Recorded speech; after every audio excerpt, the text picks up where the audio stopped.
Welcome to Car Shopping Questions and Answers. If you are car shopping now or in the next 6 months, I want you to type me in the comments. My name is Deshone the Auto Advisor. That's what I'm publicly known as. And all we do here is make sure that you know how to pay less than everyone else for cars. I'm very big on that. We spent the last 3 years helping people do this. And I spent 14 years in the car business before I started this. So I want you to start typing your questions. It's very important that when you're on this broadcast, you are locked in. Block out everything else. There's a lot of stuff in this world that wants to distract you. When you are distracted, you pay more money. That is what happens. When you are distracted, you pay more money. The people who get the savings, the people who know how to pay hundreds, thousands less than everyone else are locked in. So if you're locked in, I want you to type the lock emoji, or I want you to just type locked in, and we're going to get the show on the road. This entire broadcast is brought to you and sponsored by my new digital book. It's called Cars from Home, 7 Steps to Saving Time, Money, and Avoiding Dealerships. You can get a copy in your inbox immediately for 75% off for the next 30 minutes. When you visit the site, in my TikTok bio or in my Instagram bio, you'll see a button to activate the 75% off. You won't pay the $97. In YouTube, you guys will see a comment posted for you guys. I have a link pinned for you. And if you're on Facebook, if you're watching, I have a link for you floating. You can click that and that'll activate your 75%. But it's only for 30 minutes and you'll have the entire blueprint of everything we're going to discuss today. So while you guys are typing your questions, start typing your questions. Start typing your questions. I want to talk to you about the process. Thank you, Kelly. Good to see you. The process that we use to get below market leases, new cars, and used cars. Now, I know that might sound foreign to you. The idea of having a car shopping process may sound foreign because you may be used to winging it. Oh, I just feel my way around it. I hope I do okay. That is not a recipe for success, and you're not going to accidentally get a below market price. It's just not going to happen. You don't accidentally pay less than everyone else. You don't do that by winging it. And what I want to show you is how you can do this without being a good negotiator. So we use a 7-step process. That's why my book is called Cars from Home. You can already hear our process is at home. Who likes being at home? Hit the like button if you would rather spend time shopping at home than in a dealership. Hit the like button. Our process is called Cars from Home for a reason. All of your leverage, all of your control is from home. There is no power in the dealership. That's why the only time we're in the dealership is to look at cars, to test drive, and to go home. That is what we are there for. To look at cars, test drive, go home. We are never there to buy or negotiate because you have no leverage in the car dealership.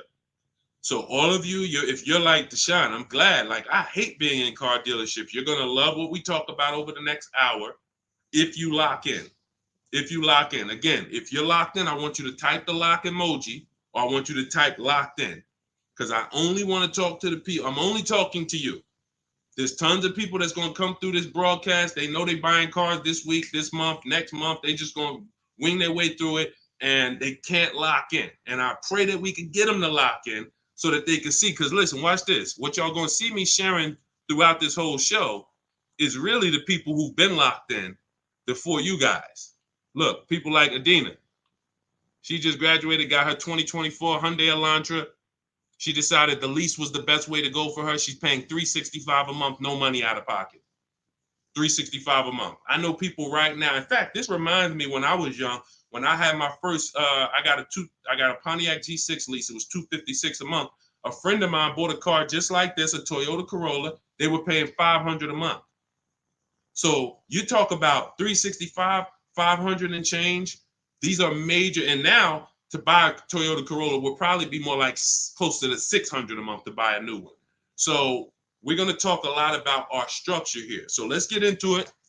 Dolan, I see we're getting questions, but let me, as we get the questions, let me, matter of fact, let's go. We'll start with the questions. No, bring it up. Because as quick as people type questions, I'll get to them. So this one's from TikTok. I practice what you preach. lease and get the lowest payment, and under warranty, it's great. I'll stay there all day at the dealership until I get my price. See, now that's the only part. I love the first part of what you said. The second part, we don't do. And I'm going to tell you why. You don't know what the bottom is. Every dealership's bottom is different. And what they want you to do is they want you to think, again, if this is your first time on a live with me, I want you to type the number 1. Type the number 1 if this is your first time ever on a live stream with me, with us, first time. You may not be familiar with what we teach here. So let's get this out of the way. I don't spend time in car dealerships, and I teach people not to. I'm going to tell you why. Welcome, Kellyanne. Okay, welcome. You came in giving gifts, and I appreciate you. So check this out. Here's why you never want to be in a car dealership negotiating. You don't know what the bottom is. Every dealership's bottom is different. I know they may have told you every Nissan dealer is the same. It's like the Apple store. So just go to whichever one's closest. That's not true. Every dealership is independently owned and operated. They're an independent franchise and they're competing. That is what dealerships do. So here's the dangerous part. Here's the dangerous part about negotiating with one dealer. So you take somebody who, what do y'all think is a good, let's just say, right? Example. Let's take a car that is $40,000 car. What do you think a good discount would be on that? What do you think a discount where you'd be like, okay, I think that feels right. Let's throw out some numbers. I told you, stay by your keyboard, y'all. Let's go. Let me talk to people that's locked in. You're looking at a $40,000 car. What do you think a good discount is on that? Good discount. Just throw a number out there. Some people don't know. 35, okay. $5,000 off. Okay. We'll get to you, Theo. I see you. Okay. $5,000 off. Okay. Let's go. Kelly Jean, you locked in today. I'm okay. $2,000 off. Okay, Atlanta lawyer. Okay. Now watch this. So somebody said 2,000 off. Somebody said 5,000 off. Watch this. Now Tiffany gets a $40,000 vehicle. Look, MSRP was $44,820. She got $6,538, $30 off. Now let me tell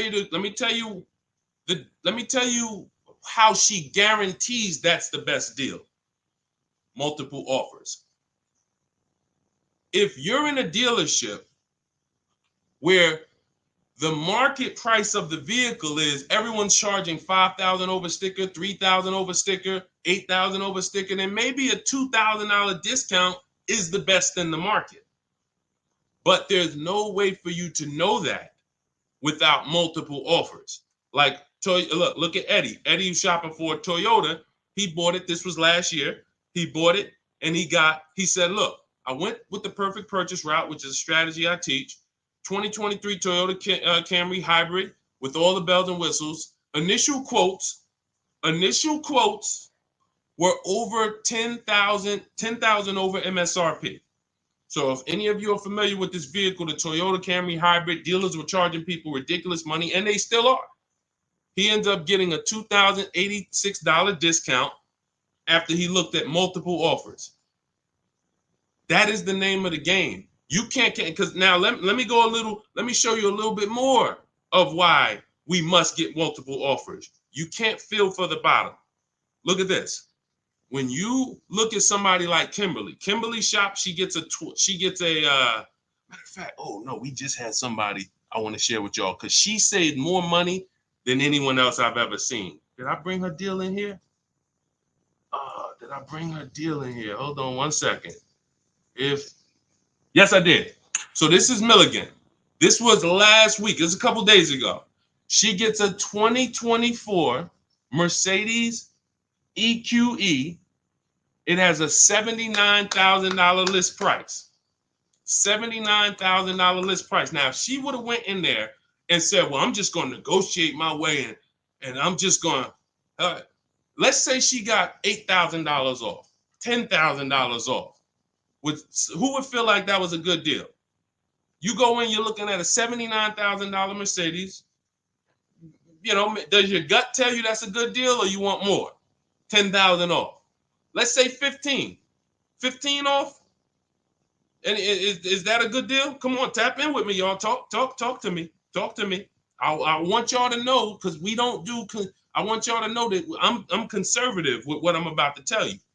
But I need you to hammer this point into your head that negotiating with a dealer is a losing battle when you're negotiating in there. So all right. So Jimmy said yes. I see you. Kelly said yes. 15 grand sounds like a good discount. I would feel good about that.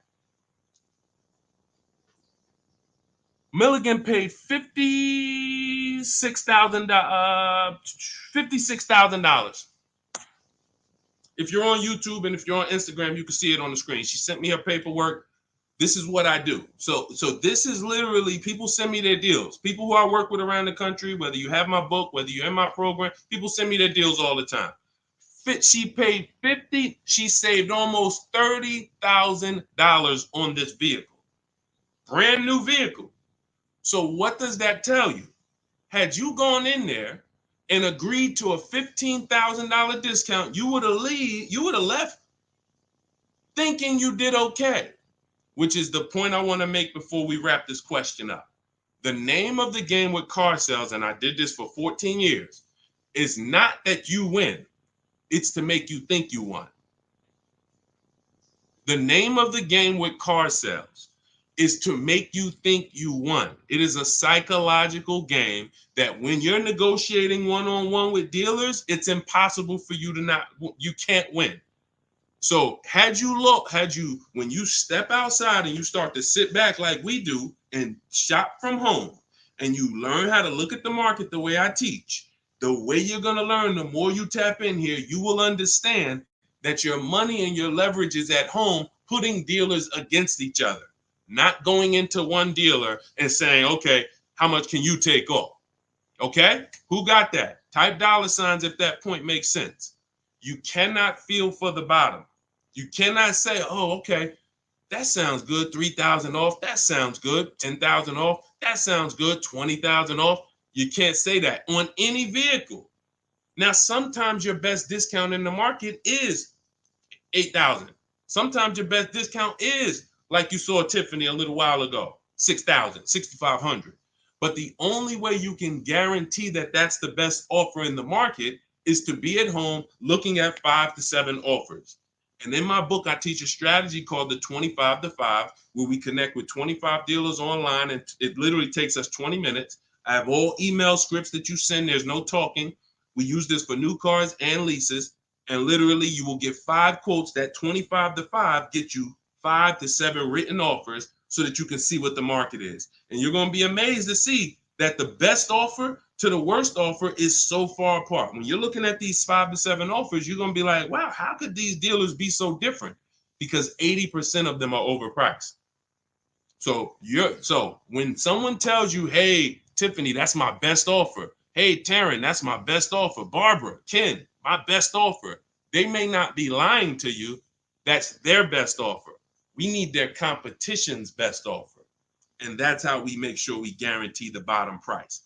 If Milligan would have settled for $15,000 off, she would have left another $13,000 on the table. We can't leave that kind of money on the table. Okay. So yes, I love that you seem to understand about leasing, the person who shared this question. But what I don't love is being in dealerships negotiating. I do not do it. I don't teach to do it. We stay at home and we make people bid for our business. That is the game. Okay. All of this is inside my new digital book, guys. You can see it. It's called Cars from Home: 7 Steps to Saving Time, Money, and Avoiding Dealerships. And you can see, Josh, I have a support email everywhere. You can see it on my screen. Every time I do a live, I have a support email. When you purchase the book, literally on the thank you page, as soon as you pay, as soon as you get your 75% off, it literally says, screenshot this page. And it says, here's my support team's email, just in case you may have typed the email in wrong. And it says, click the link below to open up your book. So you can open it right there on the thank you page, save it to your phone or your computer, and I email you a copy. So DM me. If you don't see the support team email, we share it everywhere. We share it everywhere. I don't want to share it here live publicly, but DM me and we'll share it. We'll share it so you can have it. All right. Hey, Deshone, I drive 31,000 miles a year. Can I still get a lease driving that much? Theo, great question. So let's talk to high mileage drivers. If you drive more than 18,000 miles a year, I want you to type HM for high mileage. Now, here's what's important for you to understand. And what I love about the way you ask this question, Theo, is you're asking to understand. You're not asking with assuming an answer. So check this out. If you drive 18,000, all right, I see you high mileage drivers. If you drive 18, I see you Toussaint. You have to think about something other people don't. This is how vehicles normally lose value. This is what I call the unseen expense. You must understand this. This is what I call car buying 101, depreciation. So the people who don't understand leasing or who tell you not to lease, they don't understand depreciation. They say things like, well, I don't like to lease because I want to drive as much as I want to drive. Here's the thing. You pay for your usage whether you buy or lease. Give you an example. Let's say you buy a vehicle today for $40,000. What's that vehicle worth in 1 year, everybody? Let me ask you. Throw a number out. You buy a vehicle today for $40,000. What is it worth in 1 year? Average miles driven, 12,000 miles per year. What is that vehicle worth? Is it still worth 40? Is it still worth 40? No. Right, exactly. 33. Let's go. Let's go. Shout out to the people that's not distracted. 33. Look. So now that's a good estimate. You look and you say, all right, that's 40. This is 33.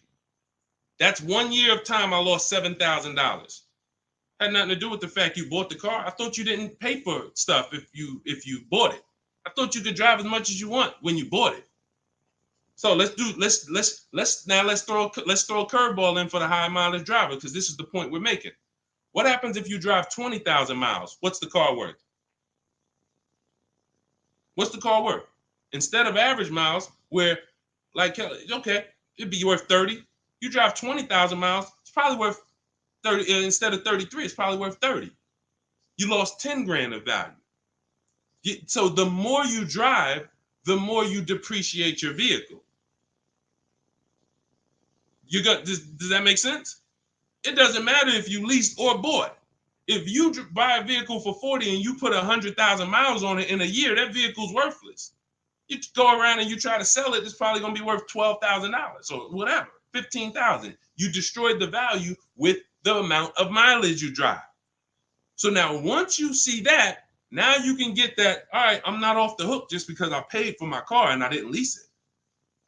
I lose in the form of depreciation depending on how I use this vehicle. So that's the basis for us to discuss leasing versus buying.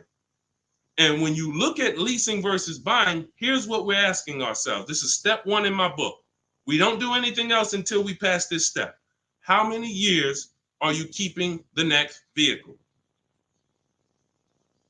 How many years are you keeping your next vehicle? Type into the chat. Those of you who are shopping, I want you to answer this. How many years are you keeping your next vehicle that you're going to be shopping for? 8 or more, or less than 8? This is called the 8-year rule.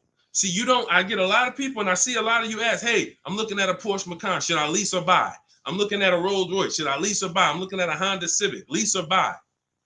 It's the same answer. How many years are you keeping the vehicle? Because here's what you need to realize. You're going to lose the most value in 5 to 7 years.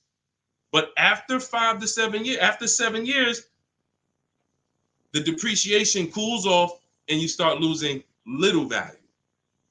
Who has a vehicle outside they've had for more than 10 years? Type me. You got a vehicle in your driveway right now. You've had it for more than 10 years. I want you to type me in the comments.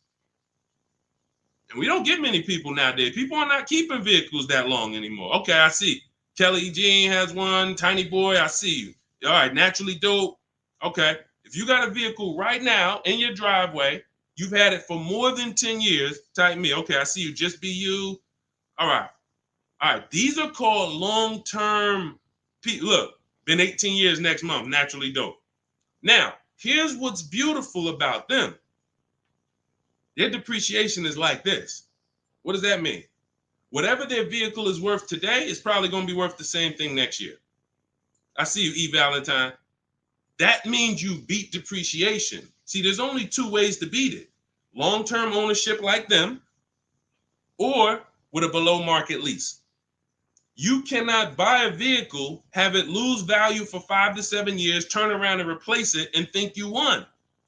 That's just not the way it works. You bought it for 40, you traded it and it was worth 15, and you thought you won. You lost $35,000 or $25,000 in that time period.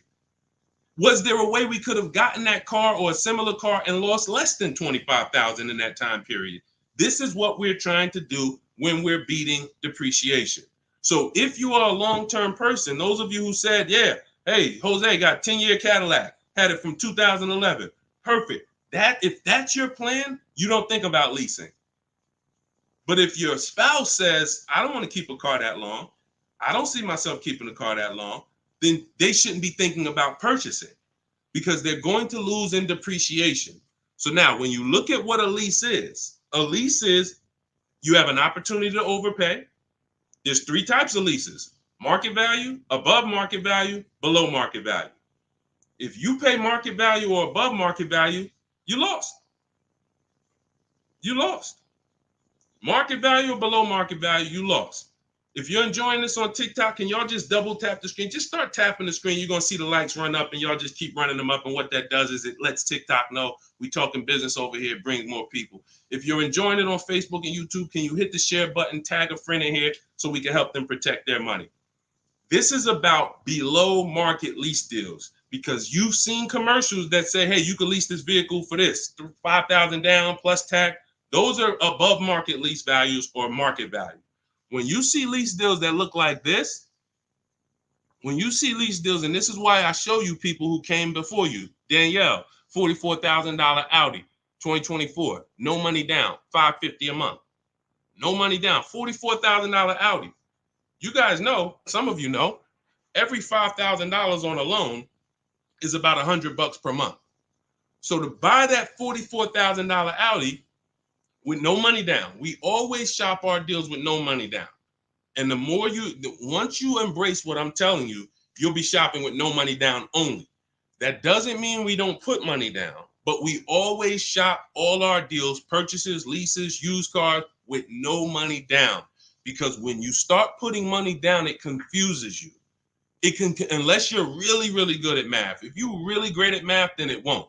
But if you're not great at math and you start putting money down, it's going to confuse you because you really don't know the deal you're getting. You only are focused on what is that monthly payment. So that's why we shop with no money down. But to buy this same vehicle with no money down for a $44,000 vehicle, that's a $900 payment on a 5-year loan. That's a $900 payment, $800 payment on a 6-year loan. She's paying $550 below market lease. Look at Kimberly. She saved 20 grand on her Maserati, below market lease, an $86,000 vehicle, $950 a month. $86,000 vehicle, $950 a month. Charles on his Palisade. Some of you have a Palisade. It's $48,000 vehicle.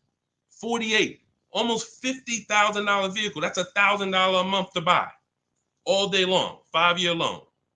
And some of you, if you're like Deshone, well, I got a $50,000 vehicle and it wasn't $1,000. That means you took a long loan. So we don't do that here. We don't take 8-year loans. We just don't do it. It's the same reason we don't take 40-year mortgages. We have boundaries here that tell us this is too expensive for us. So anyone can get you in a car. You could go buy a Bentley. They give you a 190-month loan. You'll be able to afford it. That don't mean it was a good deal. So we cap our loans at 672 months. We will not go longer than that. That is the longest loan we take. So you look at what this would have cost Charles. Hyundai Palisade, $48,000. That's $1,000 a month payment. What is he paying? $597. And you got people like Zafrina who just killed it. Look, $65,000 Jeep Grand Cherokee, $579 a month. That's a 0.88% lease. These are below market leases. So when you're shopping for a below market lease, you are beating depreciation. Had they bought any of these vehicles, the vehicles would have depreciated way more than the small monthly payments they're paying to drive these vehicles. And then we look at Jen. Jen got an 18,000 mile a year lease. She bumped hers up to 18,000. Started out at 512 on her Honda CRV. Bumped it up to 18,000. Look, she went from 12,000 miles per year to 18,000 miles per year. It was literally 40 something dollars more per month, $50 more per month. So some of you see people and you're like, oh, they blame the lease for their mistakes. Oh, I didn't get enough mileage, so I ain't leasing again.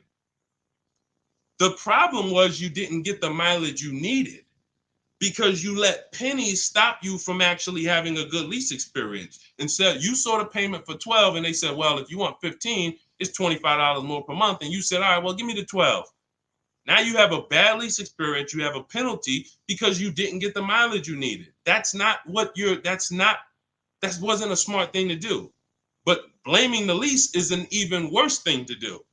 So we always get the mileage we need. So Theo, when we look at now that you understand depreciation, you understand you buy a vehicle, you're killing the value. You're driving 31,000 miles per year.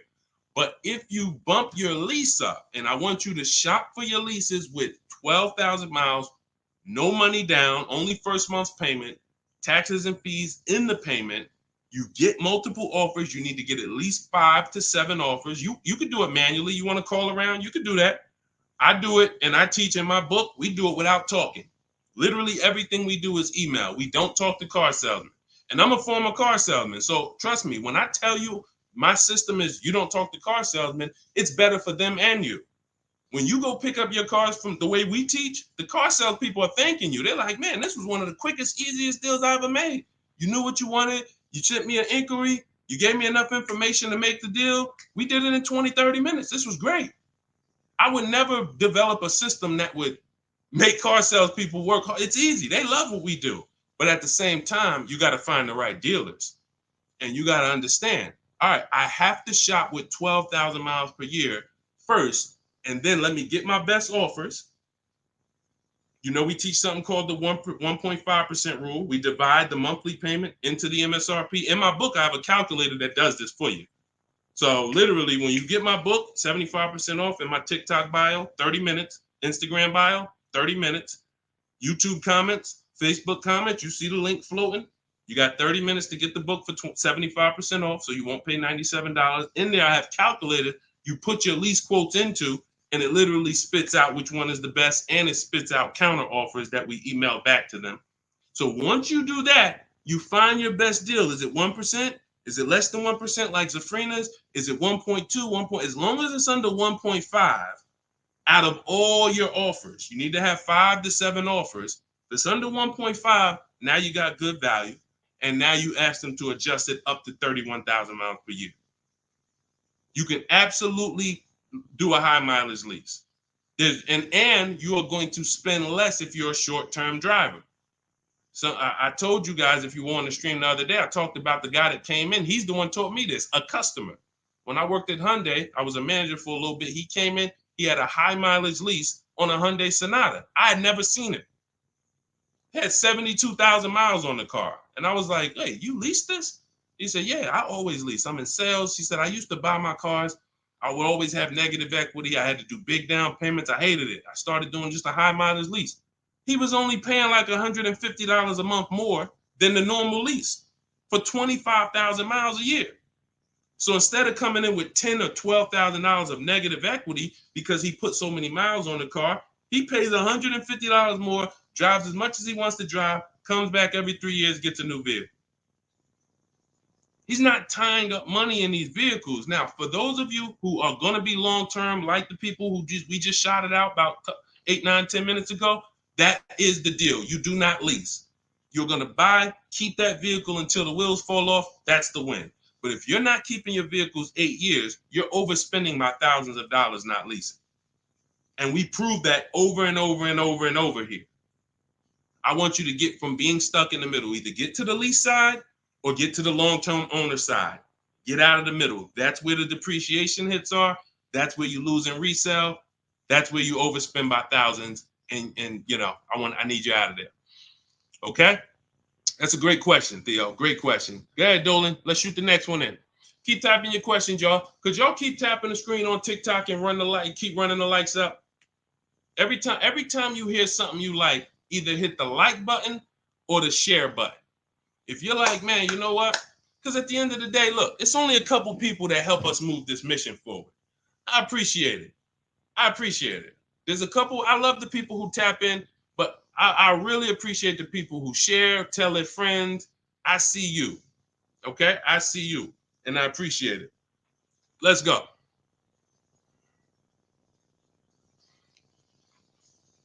Okay, this one's from Instagram. If you negotiate with the manager, can you save because you're cutting out the sales guy? No. When you negotiate with a manager, I'm just trying. If I didn't have my way of doing it totally online by email, then I would be calling sales managers, and I'd only be dealing with sales managers. I'd be talking to at least 5. I'd be talking to as many sales managers as necessary to get 5 offers. And this is only for new cars and leases.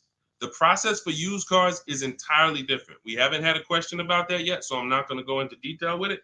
But the process for shopping for used cars is totally different because that's based on marketplaces. But when we are talking and we're shopping for new cars and leases, we're only dealing with, I would only deal with managers if I wasn't doing it by email. But yeah, that's not going to help you save. What's going to help you save is getting multiple offers and seeing who's the best offer. Seeing which the first thing we want to decide when we look at a car. I was at the gym today and one of my friends showed me, hey, D, man, I'm looking at this car right here. This Lexus dealer had it on their showroom floor. I said it's 100 of them in the country. See, you fall in love with that one, and you seem to think, that's the only car out here like this, and whatever I can negotiate with them is great, man. 100 of those cars are around the country. 100. Maybe 30 of them are within 100 miles of you. My mission and your mission is to find which dealer is going to sell that car for the lowest price. That's the mission. It's very simple.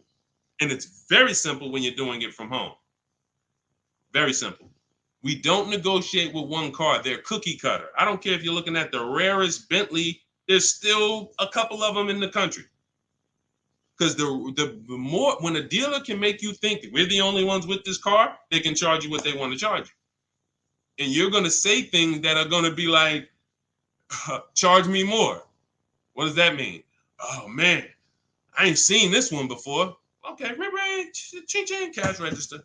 You say stuff. See, I'm a former car salesman, and thank God he's put me here to do good in this world. And he's given me a heart to help people, and I just never had the heart to take advantage of people. I know the business like the back of my hand. I've been a manager at Ray Katina. We had to run our own deals. Most car salespeople have no idea what I'm talking about. Me and my friend, we were just talking about this because the places we worked at, we had a different standard. We had to know the numbers. We ran the program. Ray Katina didn't have finance managers.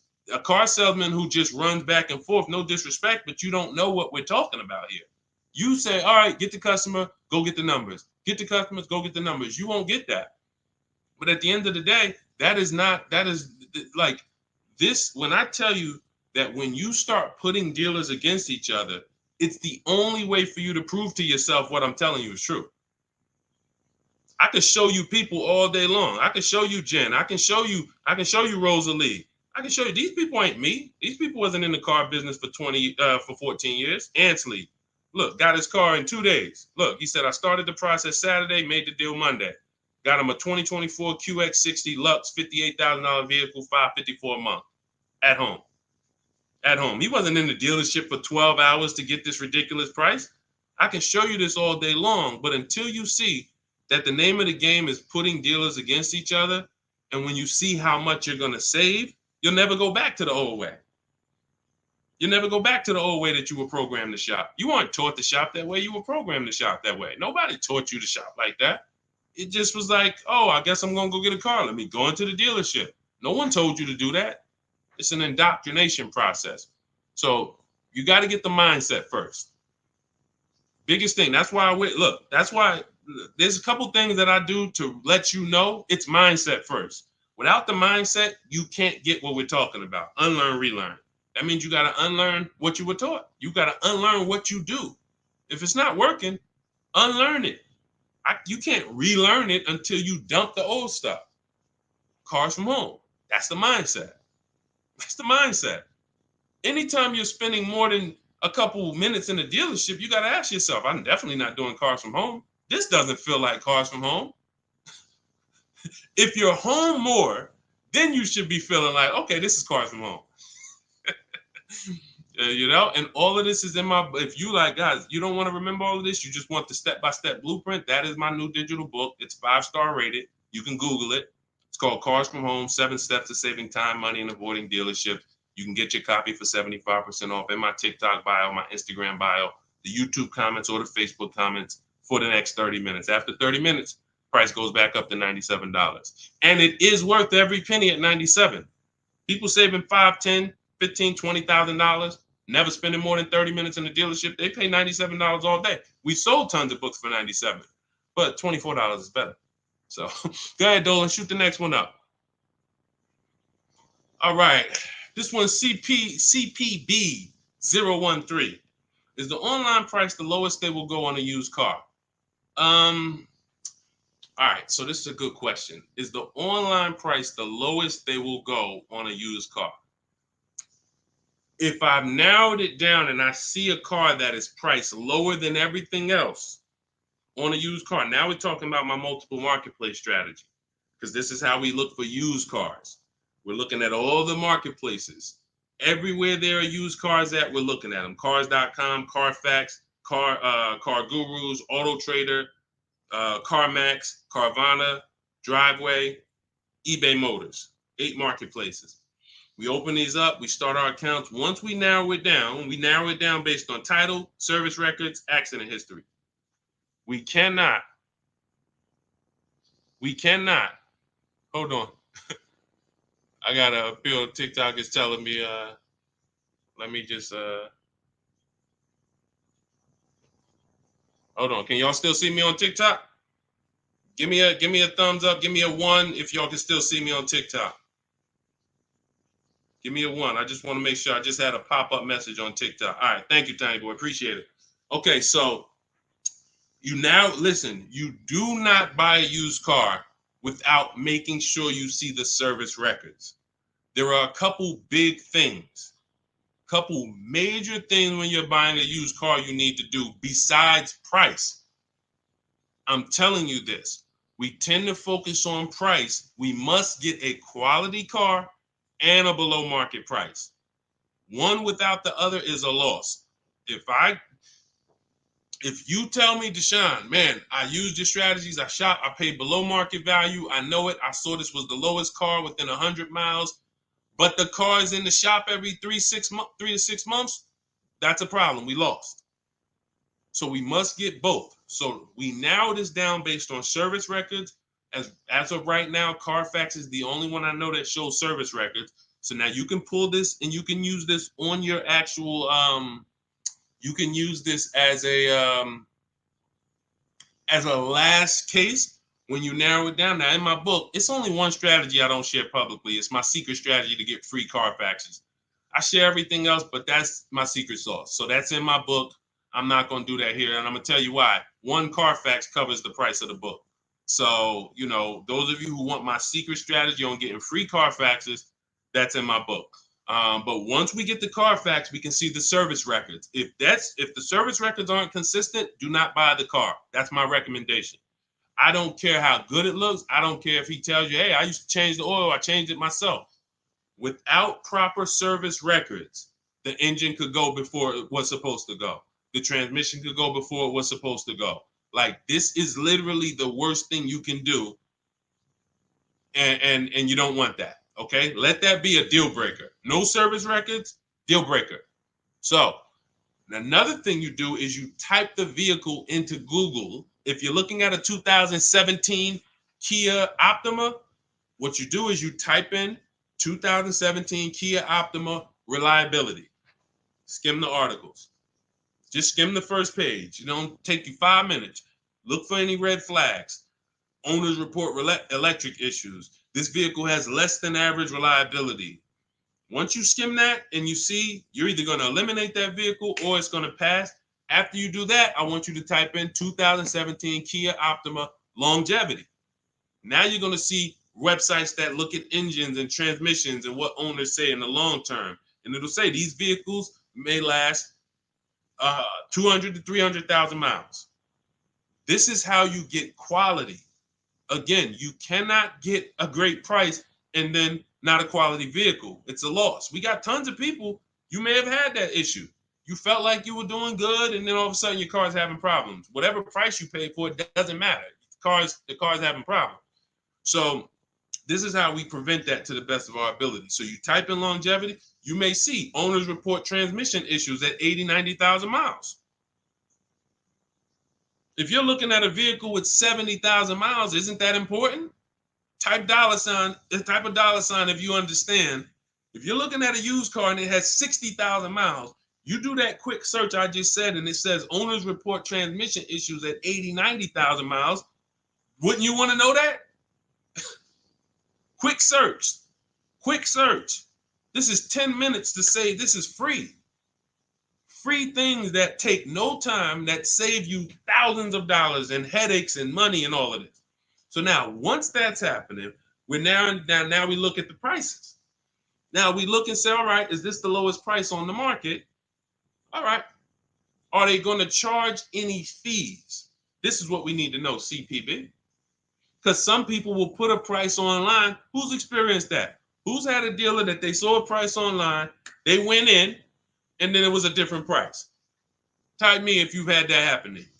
You saw a price online, you said, okay, price looks good. You go in, all of a sudden it's okay, but this and this, and then we got this, and then we got this, and next thing you know, you're $8,000 more than the price online. Happens all the time. How do we prevent that? We call before we go. We must verify fees before we go. So when I look at a price online, CPB, you got to understand something. There's two types of dealers. There's dealers who list used cars and they have no intention to sell the car at that price. They're going to bump the price up when you get there, and they hope you don't call. Because if you call, then they know you won't come. And in my book, I teach you how to call. We don't waste our time. We don't let anyone waste our time. While we're in a dealership that's wasting our time, the real best price car is selling to someone else. If you narrow it down to 3 cars and then you go see one and it's like, okay, Dad, you wasted my time. Now you come back and the other 2 that was really the best price, those are gone. Because the best price cars don't last long. So we can't afford to let anyone waste our time. So now the goal is to see, can I get money off, but not here? We don't do that until we get there. Because a lot of times when we shop for used cars, we're getting notifications of every car that pops up. A lot of times we get cars that no one even knows hit the market yet. Soon as they hit the market, because I teach you how to know the market, you literally know the car there before anyone. You verify fees, you're there, you test drive it, you lock the car up. You can't call those dealers and be like, hey, could you take another $1,000, $2,000 off? Because they're going to be like, well, we just got the car. We're going to give it some chance. And I'm going to give you another insider secret. Dealers use a tool called vAuto. When we list used cars, we know what every used car is priced at around us. We know what every single used car is priced at all around us. So we know we're the lowest priced car in the market. When you're looking at that car and you see that's the lowest price out of all of them, that dealer knows they're the lowest price. So when you call them and you look for more money off and you're not there, you don't have any leverage. So we do that when we get there. So this is all in the process that we use. I talked to y'all at the beginning of the stream. We talked about process. Everything we do is a system. That's why we have thousands of people that you look all over my pages, you read those comments, you see people sold their leases. I made so much money selling my lease. Oh man, I got $10,000 off. Man, I got a deal that was $200 less than what I thought I could get. Look, I had, I think Vicky, who wrote into me? I think Vicky wrote into me and said, What's her name, Vicky? Okay, can you take that question off, CP? Dolan, so I can see this. Okay, yeah, it was Vicky. She said, "Hey, Deshone, thanks to your book and the methods, I was able to get my new lease for a 2024 Volkswagen Atlas for $175 less a month than my first quotes. I did it all online except for picking up the car. I put no money down other than first month's payment and DMV. I saved over $6,000 over the life of my lease listening to your tips, using my scripts. My negotiating scripts, you don't talk, you're typing, you're copying and pasting. So if you have it, if you can't copy and paste, this ain't for you. If you're not good with a computer, you can't visit websites and copy and paste. This isn't for you. But that is the name of the game. That is the name of the game. Like, it is all about having a process, not winging it. This is a 5 and 6 figure transaction. You wouldn't wing a home purchase.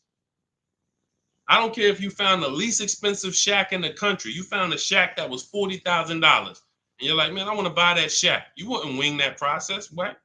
You wouldn't be like, oh, you know what? I can handle it. Forget the attorney. I don't need a realtor. I don't need none of that. I'm just going to go and, no title company. No, there's a process. Doesn't matter. Even the least expensive house. So if you treat car buying here like you treat home buying, if you treat car buying like you're buying a small house instead of a big TV, that's how people treat buying cars. Then people come in, hey, honey, look outside. You bought a car? Hey, I went down. I told you, I told you I was just going to get milk, but I stopped by the dealership. I knew you was out for a couple hours. What happened? Like, how'd you buy a car? Well, I stopped by the dealership. I saw this thing and I just had to make it. You made a $30,000 transaction in minutes. Minutes. It's like it's a big TV, like you bought a 90-inch TV home. Look, honey, but I got a car, something that costs $50,000. I did it in a couple hours. This is why we're losing. And so part of what I got to do, y'all, I got to tell you the bad news. I got to tell you the bad news so that you can get to these prices. You're not going to get to these prices unless you realize that everything they taught you to do was for them to make more money. Once that clicks, you come over to our side and you join our side, and we'll just, you'll be winning for forever. New cars, used cars, leases, high mileage drivers, don't matter. We do it all. All right, go ahead, Dolan. All right. I'm in 3/6 years in my finance car. Okay, it looks like you're about halfway in, and would do anything to pay less than $660 a month. How do you feel about refinancing? Okay, so there's a right way to refinance and there's a wrong way. Refinancing should be you qualify for a better rate now, but you don't want to stretch the loan out. And I'm going to tell you why. Most of the people who want to loan you money, they want you to take it longer. I make more money lending you $40,000 for 8 years than I do for 3 years. So the longer you take the loan, the more I'm pretty much guaranteed to be all right. If you pay for 2-3 years, a lot of that is going to interest. So by the time you get to halfway through, you still owe a good amount on that vehicle. So most people, when they refinance, they call and they're like, okay, well, what's the lowest payment I could refinance into? And then they'll stretch the loan out. And that ends up, like, let's say if you paid 3 years already. Now you go in and you say, all right, well, what can I refinance to? They say, well, we can get you the $375 a month. We give you a new 6-year loan. And now people be like, oh, well, I like that better. But you already paid for 3. What's 3 plus 6? 9 years. No one's taking, there's no smart person on here that would sign a 9-year loan. But that's the problem. So here's what I would do. You're already, all right. Another thing about refinancing, it's for people who want to keep their cars. We said this earlier. The people who are keeping their cars want to actually pay them off and keep them until they, forever. or at least until they know that the depreciation is over. And that's really not even that, because once the depreciation, once you get here, you buy your car here, by the time it gets here, you paid it off. Now you don't want to get rid of it, because now this is where you've reached what I call the reward stage. This is where it's like, man, my car is not really losing that much value. Now let me keep this thing and really get my money out of it. You don't want to flip the car as soon as the depreciation has really settled. You don't. So if you're planning to keep that car and keep it 8, 9, 10 years, then you refinance, and then you say, all right, I'm just going to make sure I got the best loan. But I would recommend you refinance and pay the highest payment you can to pay off the car quicker, not stretching the loan out. It's just you're paying more. It may seem like, okay, yeah, I'm paying less, but you're paying more. You've already paid for 3 years. They stretch you out another 5 years. That's an 8-year loan. You paid on the car for 8 years now. So what I would look at is, if you're not a long-term person, if you're not keeping your cars 8 years, you should be flipping out of that car into a lease. You should literally we have a process we call the equity assessment. Some of you know there's a word we don't use here. It starts with a T. Who knows? Because I know we got some new people on here. If this is your first time, you wouldn't know this. But there's a couple people that tap in with us regularly. They locked in. They becoming below market masters. A lot of them have my book already. So there's a word we don't use. It starts with a T. See if we got anybody on here that know. Thank you, Terry. Trade. Yes. Thank you. Way to go. I love the people who are locked in. I'm always going to listen. I'm always going to give y'all extra attention, because y'all are the ones. It's a lot of distractions out here in this world. A lot of people want you reading news articles and all of that. While you doing all of that, people charging you more money for everything. Stuff you didn't have to pay overpriced for this car. But because you didn't tap in and lock in, now you just went and did it over. So yes, we don't trade. So what you would do is you would do an equity assessment. We go to cash buyers. We use 6 buyers right now online. CarMax, Carvana, Driveway, KBB Instant Cash Offer, and AutoNation and Car Gurus. That's 6 cash buyers. They compete hard. 3 of them link you to a local dealership for a cash offer. 3 of them are online car buyers for cash offers. And these are people I've helped hundreds of people sell cars to these people. I've sold my car, my mother's car. We both sold our leases, and I ain't gonna tell you what I made when I sold my leases, because that's when the market was high and every car was worth $7,000 to $12,000 more than it's worth today. You know, I'm so glad we look back and we helped a lot of people cash out and benefit from that market. That's no longer here. That's over. But there was a 3-year run where we were selling leases and making literally 5 figures. It's amazing. But anyway, the point is, you want to do an equity assessment. You want to let these cash buyers bid for your asset and see what's the most you could pay. You're not going to get money. You're not going to get these numbers on trade. So once you do that, you see how much you can pay. Now, we were switching to a lease. You get a below market lease on something, you drop your payment very simply. Very simply. You going into another finance though, it's going to be difficult for you to do that. It's going to be difficult for you to do that. Let me see the woman I had who went. She just did this. She literally just did what I just laid out for you. And let's see, what was her name? Melissa. Was it Melissa? Yep. So Melissa said, you see this a couple days ago, she said, I took possession of a 2025 Honda Pilot EXL. She realized, you know, she wasn't a long-term person. She's not keeping her cars 8 years. She's losing on depreciation. Once she learned that, she said, Deshone, I'm following the strategies. I'm flipping into a lease and I'm going into, leasing like a boss. She ends up leasing. She now gets her equity assessment done. She finds out she has $12,000 of equity in her old car. $12,000 of equity in her old car. Now, after she does her equity assessment, she says, all right, let me get my offers for my Honda. Let me see the dealer that's going to sell it to me for the lowest price. If you're on YouTube, if you're on Instagram, you can see this. And I can't share this on the other platforms because it doesn't let me. But if you're on YouTube, you can see Melissa's whole deal that she sent. So she ends up She ends up leasing $597 a month. She got a 15,000 mile a year lease. The Honda was, I believe, close to $50,000. Yep, it was close to $50,000. She has a $12,000 check coming that she's gonna put in her bank account. Now she was used to just flipping that over to the next car. That's how they get you. See, hold on, I got it. That's how they get you.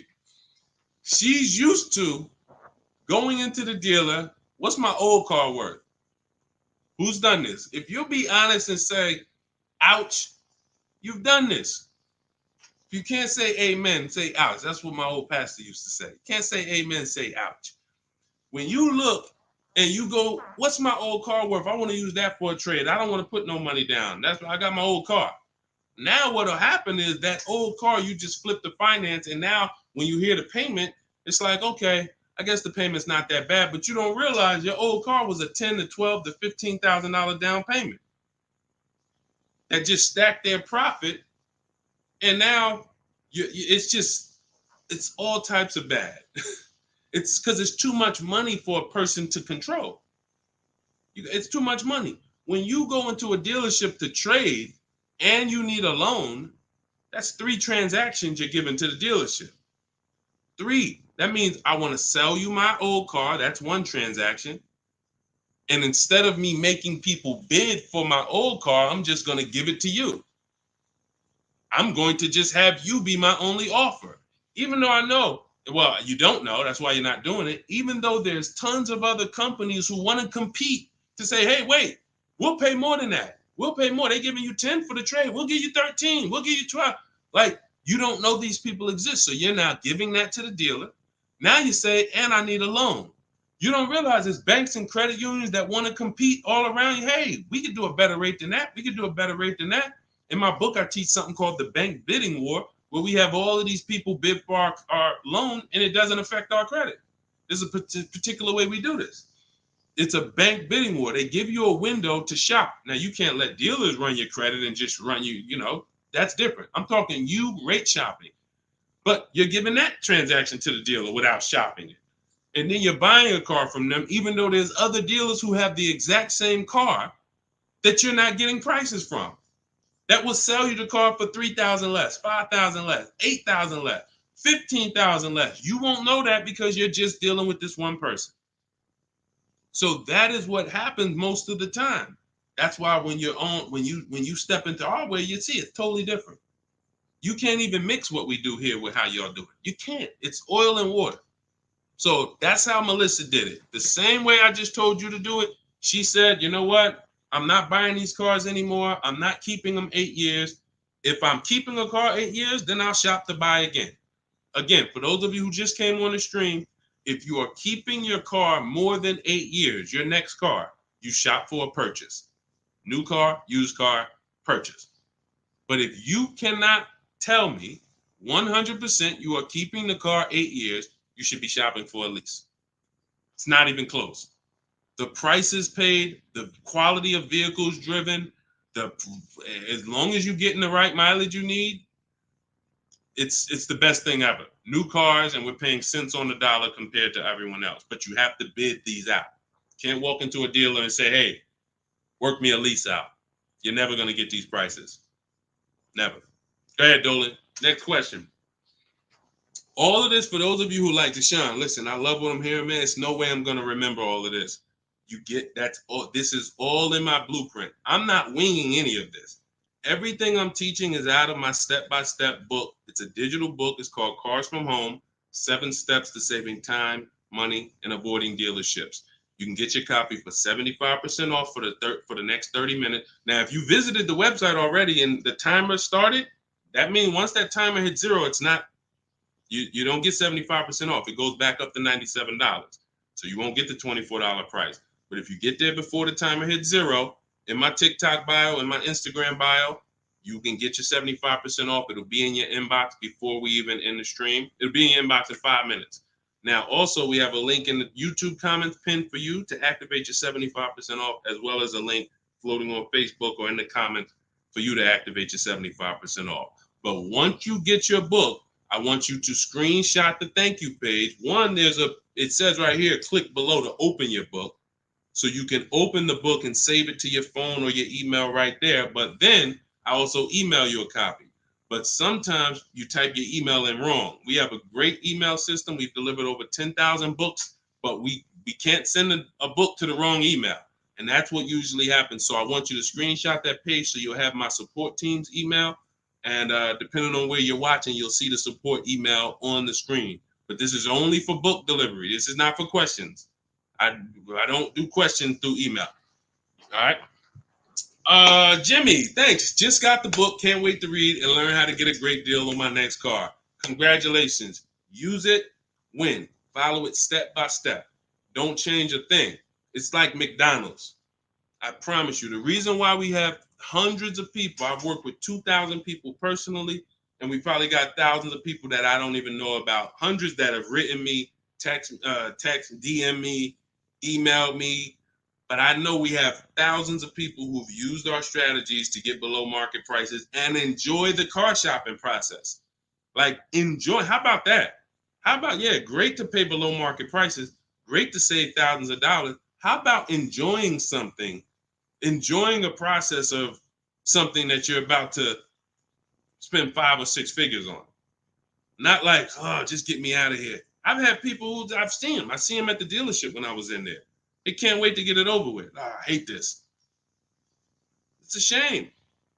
It's a shame. We enjoy car shopping. When you're in control, when you're making people bid for your business, when you see companies, banks, dealerships fighting in your inbox, hey, look at my offer. Look, hey, anything we can do? When you feel like that, you see you are the prize.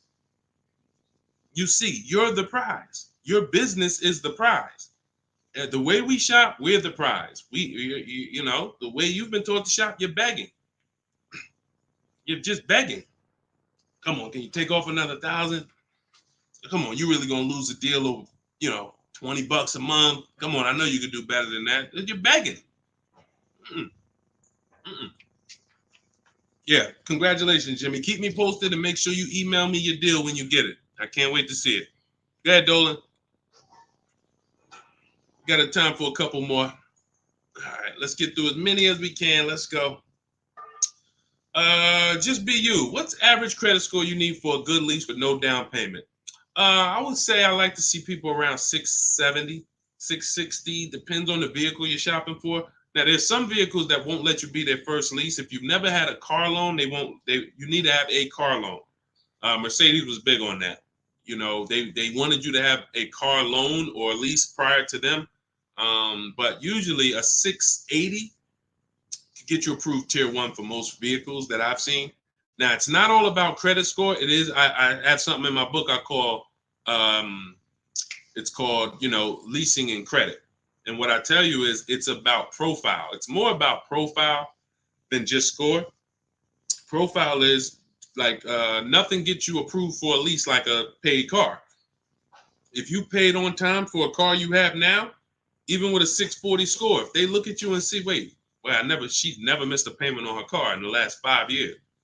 There's a good chance you're going to get approved because that weighs heavy, But if you don't have a car or a paid off car, then you want to have a higher score, 680, 690, 680 I usually see. And again, it depends on the vehicle, but most vehicles that I've seen with a 680, solid profile, good income, you don't have to make a lot, they need to see that you can afford the vehicle. That's just fine. Yeah, that's just fine. And look, if you're not ready to get a lease yet, then you should be setting yourself up to get a lease. You should be setting yourself up. No, thank you, baby. You should be setting yourself up to get a lease. What does that mean? If you don't have the credit to lease right now, the last thing you want to do is go get let me tell you what people do. Can't sacrifice. Can't sacrifice. You don't have the credit, but you want to drive the nice vehicle. So you're going to go out and you're going to spend 20, 25, 30 and say, hey, what could you get me to on that? Now you go out and you're paying $800 a month. Now, you're already slightly shaky in your payment history. That's a problem because you're biting off a big payment. You're typically going to overpay for that car, and the interest alone is going to be an overpayment. Not to mention the price of the car you pay. So you're getting charged more for interest, which is normal. But without shopping strategies, now you go and you overpay for the car. So you might overpay for the car, and now you got a 25% interest rate. You're burying yourself. So now you look up and you say, okay, next car, am I any closer to leasing? Not if you missed a payment on that. One late payment on that, no, you jacked yourself up. So what I teach people to do is, when you don't have the credit, get something very inexpensive. Get something that you can get, the least expensive car that you can get a loan on. Get a car that was like a Hyundai Elantra or, Toyota Corolla, something small. That was the smallest car you could get, because the smaller car you get, that means you could get it pre-owned and it won't be that expensive. Like, all right, a Hyundai Elantra is $24,000 brand new. That means I could get, if I wanted to spend 10 grand on one, I should be able to get one that's like 7 years old, 8 years old. It's only 24,000 new. I shouldn't have to, but if I'm looking at a car that was 50,000 brand new and I want to spend 10 grand, then, I'm going to get a 10-year-old one with 100,000 miles. So we want to get the least expensive car, the smallest car, no frills car, just to have a payment history. Build that payment history, $250 a month, pay them, work on your credit. Now in 18 months, you go and you flip to a lease. 18 months, 2 years, you go and pull up in a brand new car. The people going to look and say, oh, man, I ain't realized, man, I saw you pull up in that old thing, and I was like, man, what's she doing driving that? But you ain't know, this is a plan. This is a strategy. I'm not going to go and bite off a expensive car. What I need to, I need the nicest car, knowing that my credit isn't there yet. I'm going to sacrifice now for 2 years, get a car with a low payment, make sure it's reliable. I call this a smart car. It stands for saving money at the right time. And then in 2 years, I'm flipping into a brand new lease because I worked my plan. But that's a plan. How many people I saw with bad credit driving Dodge Chargers? I look at what they paying and it's like, yo, dog, this is a horrible deal. Why'd you do this? You couldn't just sacrifice. You already make the money. You could have bought a less expensive car, fixed your credit, and in 2 years you've been driving a new Dodge Charger with, leasing it. Like these are the things that I tell people with bad credit, because it's a real financial, you need a plan. You need a plan. So good question though, just be you. All right, go ahead, Dolan. Send one more in. Let's go. Everybody getting value. If you're getting value out of the stream, type dollar signs. Type dollar signs. This is what we do over here. I see y'all running the likes up on TikTok. Shout out to everybody tapping the screen. Appreciate y'all. Queen Daphne, I was leasing for 20 years and I bought this last car. I have 76,000 miles on it in 4 years. Now I want to get a new one. See, you're a lease person. So you shouldn't, you're a lease person. You should be leasing, getting yourself, if you have in 4 years, 76,000 miles, that's about, it's probably about 18,000 miles a year. Look, here's the thing. Look at Jen. If you didn't see Queen Daphne, I shared Jen's deal earlier. Look at Jen. She got the exact lease you need. Look, finalized my deal this evening. Honda CR-V hybrid, very popular vehicle. 39,155, 512 a month at 12K. We always shop 12K with no money down. It was a 512 a month payment. That's a 1.3% lease. 512 on a $39,000 vehicle. So now once we shop our deals for 12, that's when we adjust with the dealer who wins the bid. Whatever dealer wins the bid, now we adjust the mileage with them. We customize it with them. So she said, okay, she told the dealer she wanted 18,000 miles per year. It went from 512 to 563 a month. That's it. Literally. $50 more a month. And she's driving 18,000 miles per year. $50 more. That's what people don't do. They take the 12, $50 more a month times 36, that's $1,800.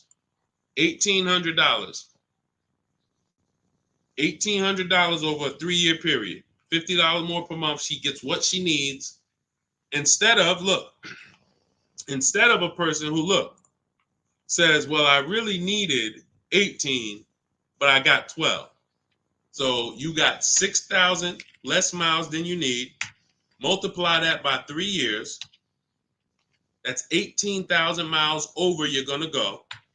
At 25 cents per mile, you're going to be charged.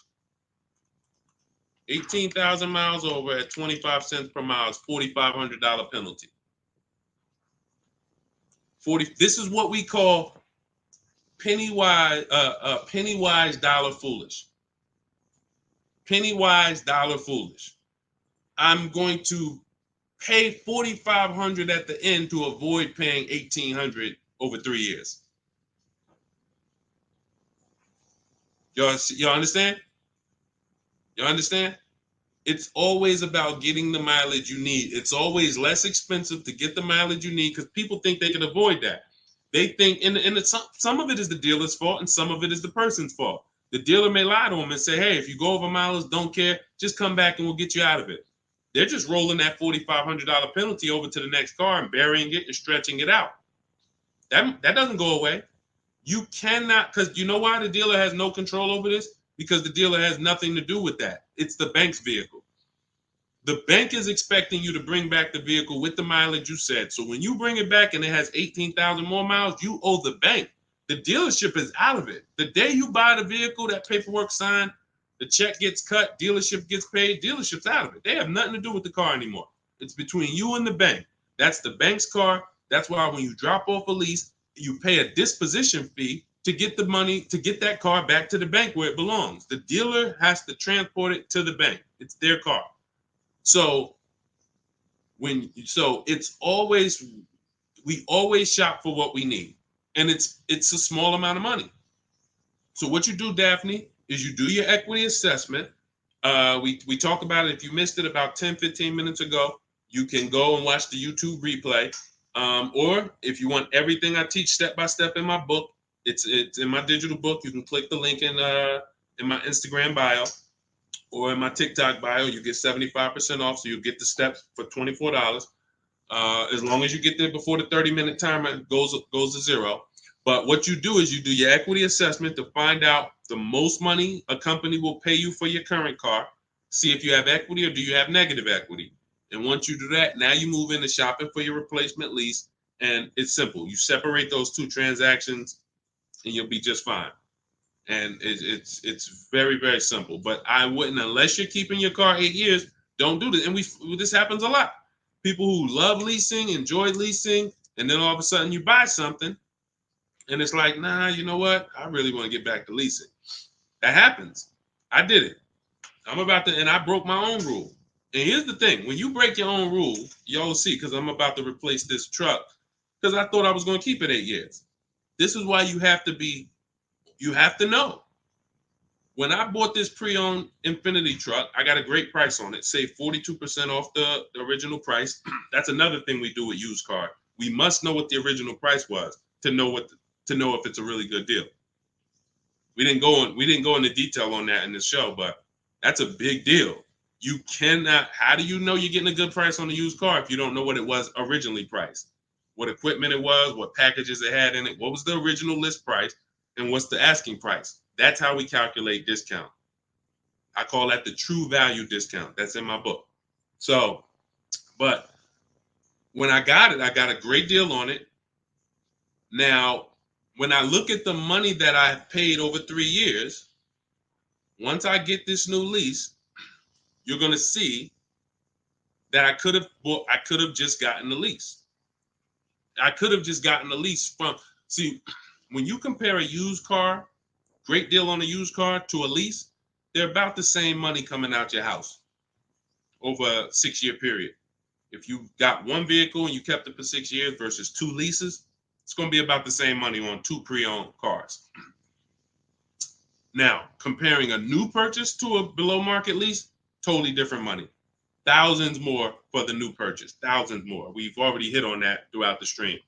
But what I'm going to show y'all when I do this is the amount of money that I put into the car over 3 years, over the almost 2 years I've had it. I could have just leased a brand new car for the same amount. So it's not that I overpaid, but what I could have been driving had my structure been right. And again, that's why the 8-year rule is so important. If you can't guarantee you're keeping the vehicle 8 years, you should not buy it.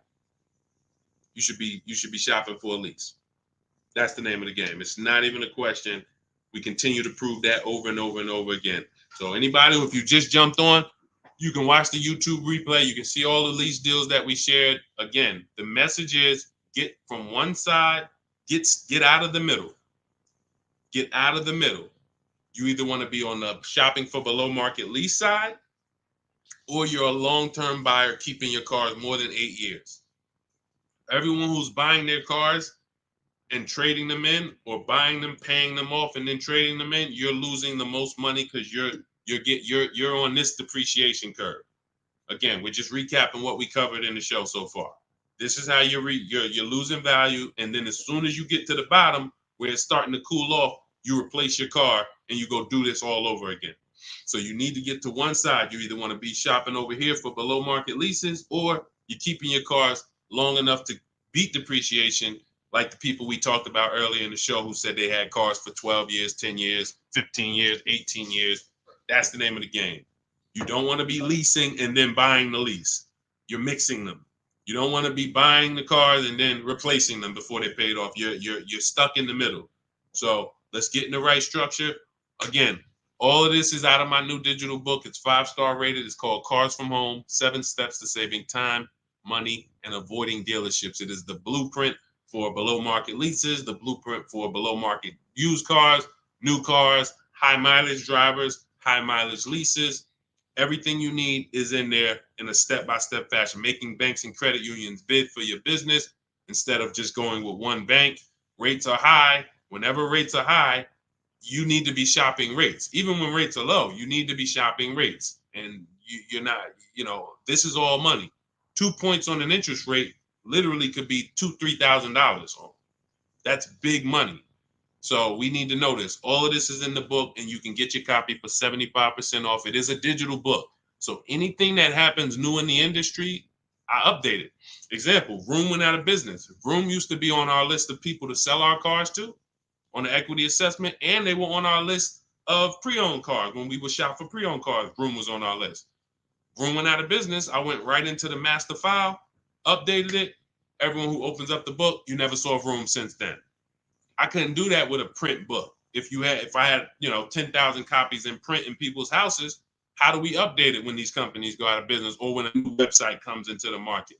So with a digital book, we do that. You get free updates for now, and that's what we've been doing. So 30 minutes only. Once the timer hits 0, the price is $97. Once you get to, before you, where can you go? TikTok bio, Instagram bio, Facebook link in the comments, or it's floating, YouTube pinned comments. Get there, get your copy for 75% off. And please send me your deals. When you make your deals, send me pictures of the car, send me the details. I can't wait to see it. All right, we'll be back for another stream. Shout out to everybody who checked in. Shout out to everybody that was locked in. God bless y'all.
Welcome to Car Shopping Questions and Answers. I am your host, publicly known as Deshone the Auto Advisor. We do these shows throughout the week to make sure that you guys know how to have a process to get below market deals. There's three types of prices you can pay with any car: market value, above market value, below market value. Below market value is reserved for the people who have strategies. It's not for the negotiators. Great negotiators pay market value all the time. They never know it. The only way to guarantee below market deals is to master the art of putting dealers against each other, looking at multiple offers. That is how you guarantee below market deals from home. So everything we're going to be talking about today is something we call the cars from home mindset. You do not need to spend more than 30 minutes in a car dealership to pay below market price. What you need to do is learn how to make dealers compete for your business so that you can stop begging for discounts. So you'll see this in a whole different way. We got a couple questions already that came from TikTok. So we'll get to those. You guys can start typing your questions. We have Dolan in the background. He's moderating and he's going to bring in as many questions as we could get through in the next hour. So we're going to try to go as fast as we can. Let's get the show on the road. Everything you're about to learn is going to be out of my new digital book. It's called Cars from Home, 7 Steps to Saving Time, Money, and Avoiding Dealerships. And as part of our welcome offer, you can get a copy for 75% off. It's normally $97 and it's worth every penny. You can Google it. You can see it's 5-star rated reviews, but I want to make you a special welcome offer to get your copy at 75% off. You can get it in my TikTok bio and my Instagram bio. Just click the link and it'll activate that 75% off. And for those of you watching on Facebook, you'll see a link floating. And for those of you on YouTube, we have a link pinned in the comments for you. So, but that's only for 30 minutes. Once that countdown hits 0, the price does go back up to $97. So even if you miss it, you want to get your copy. It'll be everything we're talking about. Okay, Dolan, let's get going. You can put the first question in. This one's Angie B. How are you? So I just got pre-approved for $30,000 from Nissan. Should I ask about the interest rate and loan? Yes, you should. We don't usually, in fact, we never get pre-approved from a car dealership. Nissan is, I was at the gym earlier and somebody said, hey, I went into my Lexus dealer and, I said, you own a Lexus dealer? He said, well, what do you mean? I said, you said it was your Lexus dealer. You said, I went to my Lexus dealer.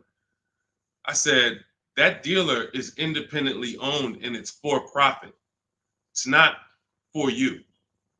These people are not your friends. He said, no, you're right. He said, they are nice though. I said, well, you make more money when you smile while you're taking someone's money. So there's people who make tons of money, they never smile. But if you smile, you'll make even more money. The point is to understand that someone who has an interest in making money on you should never be your only offer. Never. Because you don't know how much they've built in for themselves. So when you get this pre-approval offer, the best thing for you to do is to, all right, there's some smart people on here that know this. They know this particular part. You separate your car purchase from your loan. You can't mix these two things. I want you to start looking at Angie. I want you to start looking at your car purchase separate from your loan. There's something I call the 3 pillars of great car deals. 3 pillars. And if y'all are on break or something, or you should have a pen taking notes, unless you're gonna watch this replay, because we're gonna cover a lot of stuff in the next hour. 3 pillars of great car deals. You must get a great deal in each pillar to actually get a great deal. First pillar, who I buy my car from. Second pillar, who I get my loan from. Third pillar, who I sell my old car to. Those are 3 independent transactions. So when you give a dealer your old car, because you said I'm going to trade, now you give a dealer your loan. And you also buy a car from that dealer. You've given them 3 transactions. Each of those transactions has big money in it. How do we know each one of those transactions have big money in it? Well, I spent 14 years in the car business, 5 years Mercedes, 5 years General Motors. That's how I know. But how you can know is to look at the fact that there are companies that only want to lend you money to buy cars, and they want to fight for your business. There's banks and credit unions out there. They don't sell cars. They sell money. They sell money. They want to compete. Please give us a chance to earn your business. You're going to start doing that. There's companies out there, Driveway, Carvana, Kelly's Blue Book Instant Cash Offer, AutoNation, CarMax, Car Gurus, 6 offers. There's companies that buy cars. They pay cash. This isn't Facebook Marketplace. The only way we used to get more money for our old cars than we could get from a dealer is we had to sell it privately. Y'all remember that? Remember that? If you wanted to make 2,000 or 3,000 extra than the dealer was going to give you, you had to sell your car privately. These 6 companies that I just named are going to pay you more than any dealer is going to pay you to trade. So what you got to understand, academic weapon, and people like you who are asking these questions, you got to understand that there's 3 parts to a car transaction. The ones I just broke down, that's if you have a trade. But now, how do you make sure that you get a great deal in each one of the pillars? It's simple. Bids. It's simple. Bids. All you have to do is embrace that. As long as I get bids, it's impossible for me to overpay. This is great for the people who's not a good negotiator. Let's be honest here. If you're not a good negotiator, type not me. You're just not good at it, or you just don't like it. Just type not me. Or me. It doesn't matter. Just something to tap in. Be honest. I see you, academic. Okay. Anyone who's just not, and here's what I know, because I'm taught this in sales. Only 15% of the population is. Only 15% of the population is comfortable with conflict.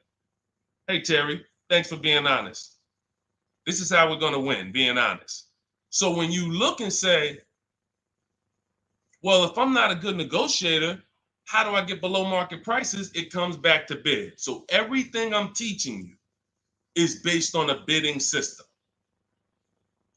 What you should be doing, Angie, is I'm gonna teach you something I call the bank bidding war. This is in my new book. So when you get your copy of the book, you'll see the entire bank bidding war blueprint. I tell you how to do this step by step. The credit bureaus, dealers don't want you to know this, so pay attention. Everyone hit the share button. Shout out to the sharers. I need everyone who shares to hit the share button. If you're on YouTube, hit the like button. Hit the like button, because we're about to drop something on you that I know you've never heard. Pretty much everything you're going to hear you've never heard. But let's go deep on this bank bidding war. The credit bureaus allow you to have multiple lenders access your credit within a certain period of time. And as long as you let them all access it in that period of time, it's going to have the same effect on your credit score as one hard inquiry. So if one hard inquiry on your credit would have lowered your score 9 points, you can have 20 and it'll lower your score the same 9 points. So obviously, if we could have one and we're going to take a 9-point hit, or we could have 20, what's better? With one person competing for our business or 20? So you cannot go into the dealers to do this. You can't say, well, I heard Deshone said I could go to this dealer and let them run my credit, and then the next day I could go to this dealer and let them run my credit. That's not how it works. You cannot do that. What you will do is you will make your deal for your car. First thing you're going to do, Angie, in the bank bidding war process is let's see, are there any special interest rates in the market? That's always step one. The bank bidding war is 3 rounds. Step one is, are there any special interest rates for the car I'm looking at? Are they running 0%? Are they running 1.9%? Anything that I know a bank or credit union can't beat at all. It's a subvented rate. It's like a rebate on a finance. It's the company saying we want to move a lot of these cars. Let's give the people low interest, no interest. Now, once I check that off, there's no special rates. Now we're moving to the next step, which is shopping for our car. Now, I have a tool in my book called the Perfect Budget Exercise. I created a calculator to do this because most of what you need to do when it comes to getting pre-approved is for budgeting. No different than buying a house. They tell you, hey, you're pre-approved for $400,000 at this interest rate and for a 30-year mortgage. Why do they do that? So you can budget. So the only purpose of a pre-approval is to budget. So the problem with these pre-approvals now is they're doing something where they're trying to get over on you. And they just see anytime the public starts to move in a certain way, here comes the scammers, here comes the wolves. Once the public started talking about pre-approvals, every bit of the conversation went there, but they don't want you to get pre-approved and shop competition. They want you to get pre-approved and locked into them. That is what you want to avoid. Anytime you see anyone trying to lock you into them, one dealer, lock me in. Hey, one dealer sent me this letter. Come get this car from us only. Lock me into them. Hey, you're pre-approved from this bank. Lock me into them. That's how you overpay. Because they don't want you shopping competition to find out that that offer from them is not the best offer. I don't care how good it sounds. It's not the best offer until we've seen 2 or 3 and 4 or 5 other offers. Then we realize, oh, that wasn't a good offer. So when they're doing these restricted pre-approvals, where first of all, they want to ding your credit with a hard pull. We don't like that. Second of all, they want to give you, they don't give you a rate, an interest, they give you a term, but there's an expiration date on it. Who's seen that? Who's seen that? Your pre-approval is only good for 30 days. Now, you done already hit my credit with a hard pull. Now I'm out here shopping, and I'm shopping with my back against the wall, and I have pressure not from the dealer that I'm buying from. I got pressure from the bank that wants to loan me money. Hurry up and find a car. If you don't find a car in 30 days, you got to come back and we got to hit your credit again. So what are you going to do when you're out there shopping and looking and you know your pre-approval expires in 2 days? You mess around and take something that you wouldn't have taken if you didn't have that deadline. So this is not what you want to do. This is not what you want to do. Hold on one second. Hold on. And I asked the people before when we did another stream, I said, hey, do you guys want me to do these quick skim over answers so we could get 20 questions answered in an hour, or do y'all want me to go deep on these subjects? And everybody said go deep on it. We like that. So that's the consensus. We don't do fluff answers here. This is car buying. This isn't, buying a pair of shoes. We go deep on answers. So we stay away from these because those were the games. These are the games these lenders are playing now. They don't want us shopping them. They don't want us shopping their competition. They're making a ton of money on interest, charging 7, 8, 9% interest, 10% interest to people who aren't shopping their competitors. We don't do that. What we're doing is we are going to, once we see that there's no special interest rate, we move into shopping for our vehicle. Now we're getting bids. Once we find the best offer on our vehicle, new car, used car, we lock it up with a deposit. We never take on the spot delivery. Type a $sign if you understand. Type a $sign if you've ever taken on the spot delivery from a car. You went in, signed the paperwork same day, took it home. Type a $sign if you've done that. We don't want to do that anymore. I'm going to tell you why. On a finance, you don't have an opportunity to shop rates. You got to shop rates. From now on, you will be shopping rates. You're going to have 5, 10, 15 lenders compete to see who's going to give me the best rate. Because if I pay 7% on a $30,000 loan, but I could have got 5.29%. That's probably $1,500. That's probably, and we never go back and refinance. We just end up with a higher rate than we could have gotten. We wonder, we hope, hey, dang, I wonder if I got the best rate. This is what's going to eliminate that. So you're going to put the deposit down. Hey, I'll call you tomorrow. I'm going to go shop my lenders. And here's what we do that no one is teaching. We always let the dealer see if they can beat the rate. We do not only strictly go with our lenders. We don't have enough lenders to do that.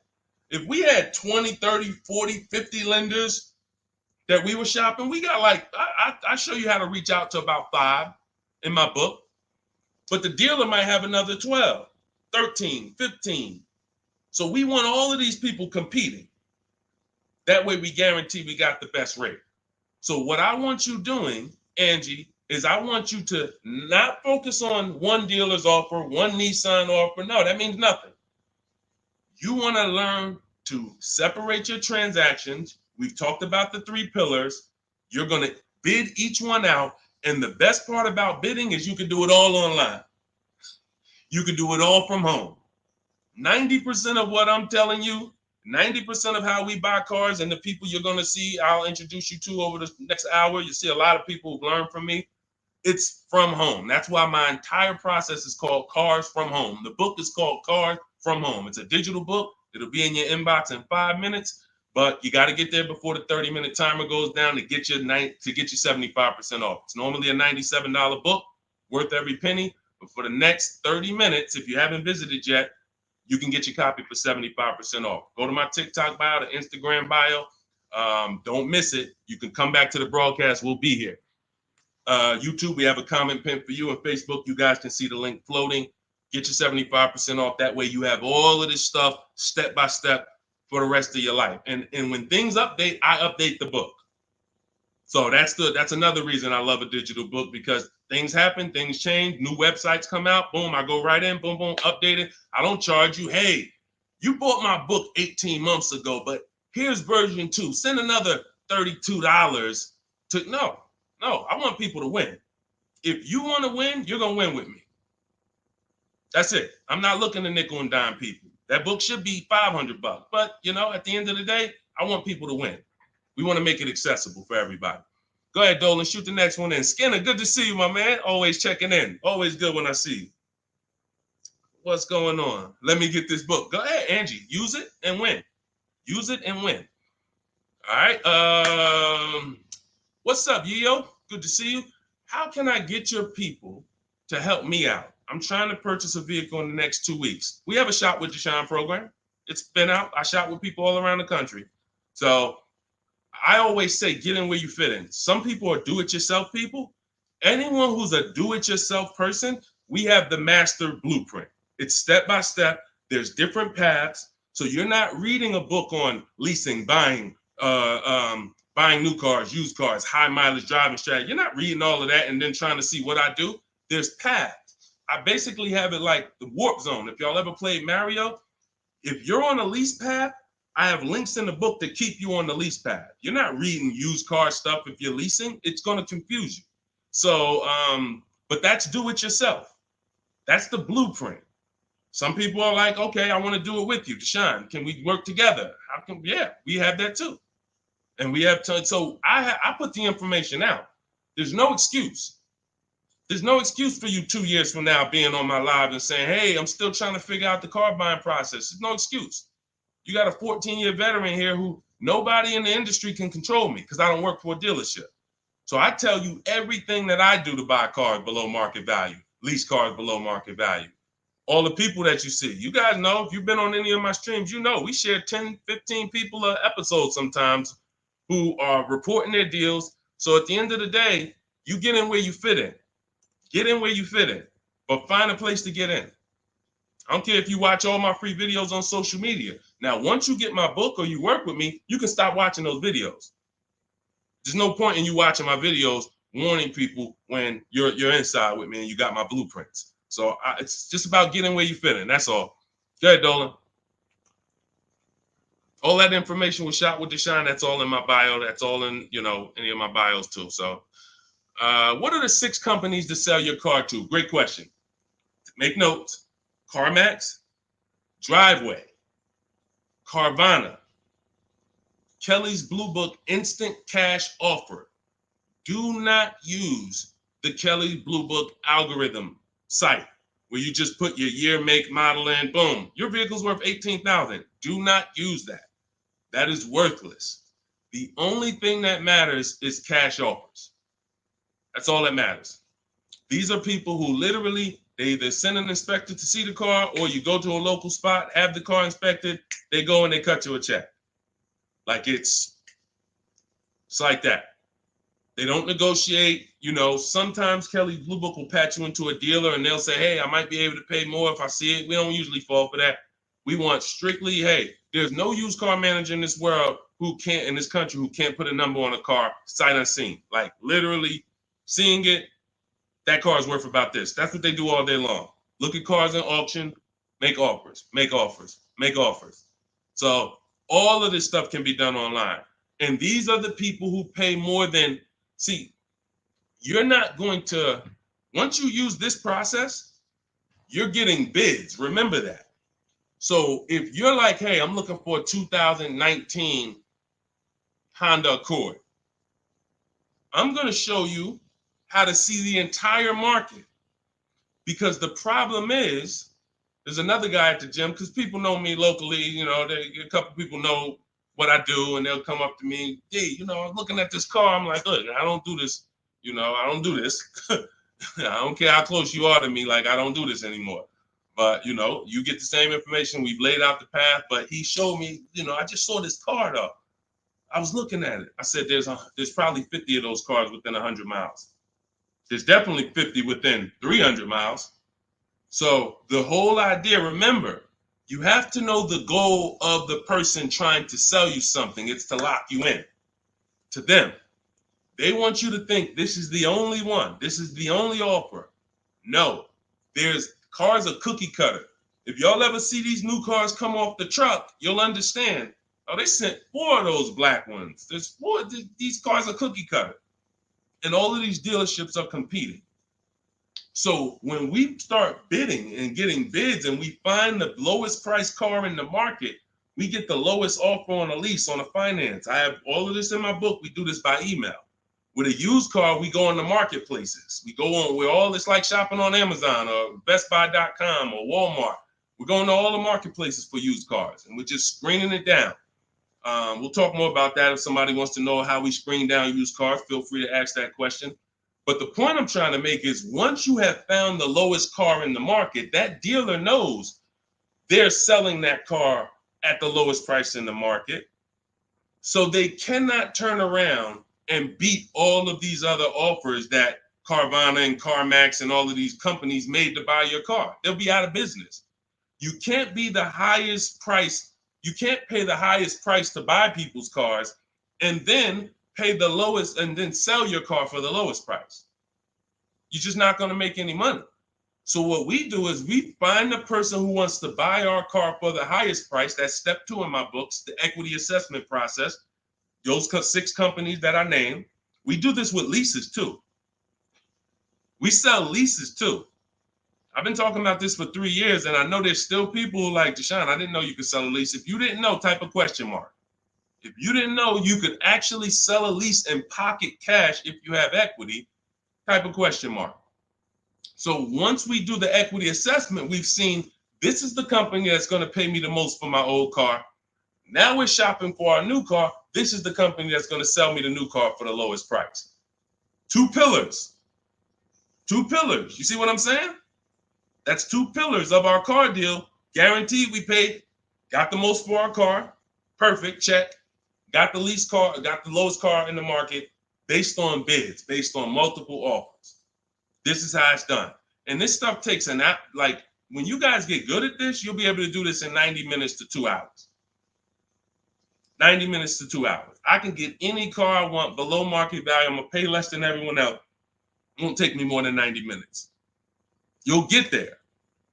In the beginning, 2.5 hours it's going to take you to go through. You're going to be fumbling. You're going to be overthinking. And once you just get to trust in the process, you'll see, okay, this is a 90-minute process. Now, I don't want you rushing your shopping. It's a big point before we go to the next question. Too many of you are rushing your shopping. That's why you're ending up with cars you don't like in 3 months. We don't rush that. We don't let anyone rush us into making a decision on the car we want. Step 4 in my book, in my process, I call it shopping, not buying. You're going to enjoy shopping the way we shop because no one pressures us. We don't let them. We enjoy our shopping process. We're only there to test drive. We take our time to decide what we want. Now, once we decide what we want, it ain't taking us no more than 90 minutes to get it. But the deciding of some of you might spend 3 months deciding what you want, and that's okay. Visiting dealerships, driving multiple cars, perfectly fine. But we don't, the problem is when you turn shopping into buying. That's the problem. You tell your kids, hey, kids, we're going to go out. We're going to look at cars this weekend. Yes, oh, God, Daddy, we're getting a new car. Mom, yes, great. All right, we're going to go look. First, we're going to go to Toyota. Then we're going to go to Honda. Then we're going to see the Chevy. If we had time, we'll test drive a Nissan. And it's going to be a good day. All right, perfect. You come out there, you drive the first car. Next thing you know, Daddy's sitting down, Mommy's sitting down talking to the salesman. That's where this is where you ruined your shopping. You ruined your shopping.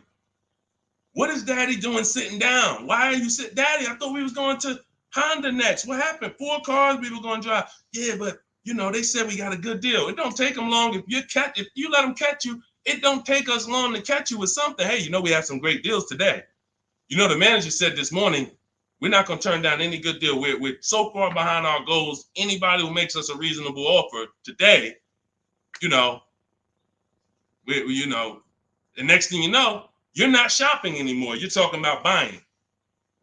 Y'all see the difference? Type locked in if that makes sense. That's why we had a specific step in our process. It's step 4. It's called shopping, not buying. Shopping is deciding what you want. Buying is coming home, getting multiple offers on what you want. And we don't mix those two. This is how you enjoy the process. This is how you wake up in 6 months and you still love the car because you took enough time to make your decision and you didn't let anyone rush you. We're not gonna let anyone rush you if you're doing this my way. Go ahead, Dolan. Roll the next one. But yeah, get those 6 companies. Get your equity assessment done. What's up, Terrell? Good to see you. Deshone, I sent out the initial contact template to the dealerships, and a lot of them are trying to get me to come in. That's why we have scripts.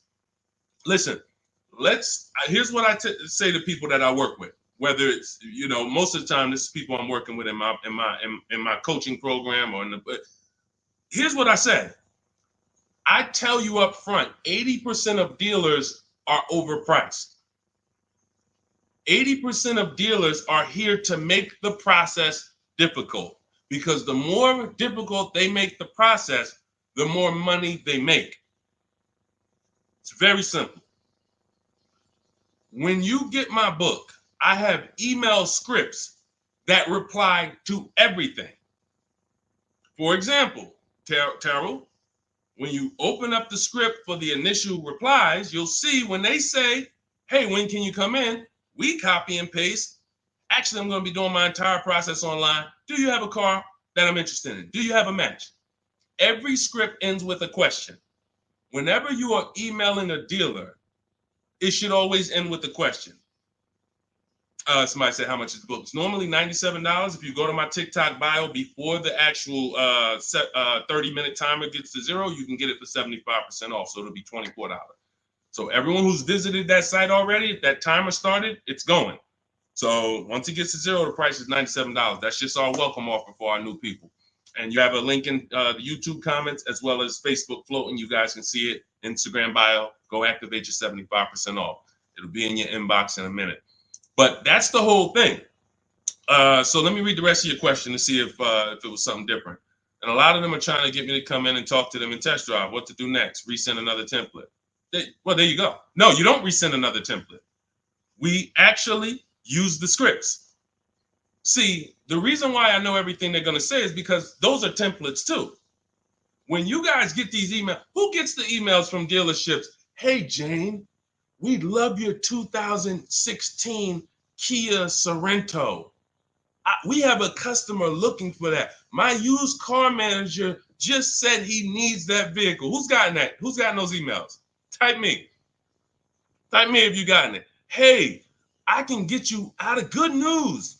We looked at your 2021 Honda, and turns out we can get you in a new one for around the same price. When can you come in? Or when can we have a conversation? Right? Thank you, Dion Skinner. Okay, look, how do we know? How do I know you all are getting those? Because we sent them from the dealership. We sent them from the dealership. Listen, if you're not tagging your best friend into this broadcast, you're being a little selfish because your best friend's out there right now and they need a car and they about to go and overpay. So tag your best friend into this. Hit the share button and share with your best friend. This is what happens. Those are all templates. There's a software we would use, Mastermind, Momentum. What it does is it just searches the whole database and it sends out templates to these people. If we send out 1,000 emails, 100 are going to reply. It's going to lead to this many appointments. Those are all templates. That's not custom stuff. Those letters aren't, oh, they took the time to send me a letter. So it was easy for me to prepare the counter scripts because I know everything they're going to say. When can you come in? Can we have a phone call? You know, it'd be a lot easier. All the stuff is there. That's why there's 3 different sets of scripts in my book. And there's no other book that does this. Quite honestly, there's never been a book that I've seen that actually has links to videos, actually has links to documents with scripts that you copy and paste. That's what I said. When I tell you the book should be $500, it should be. And then it would be, I'm only going to sell it to the people who really, really value their money.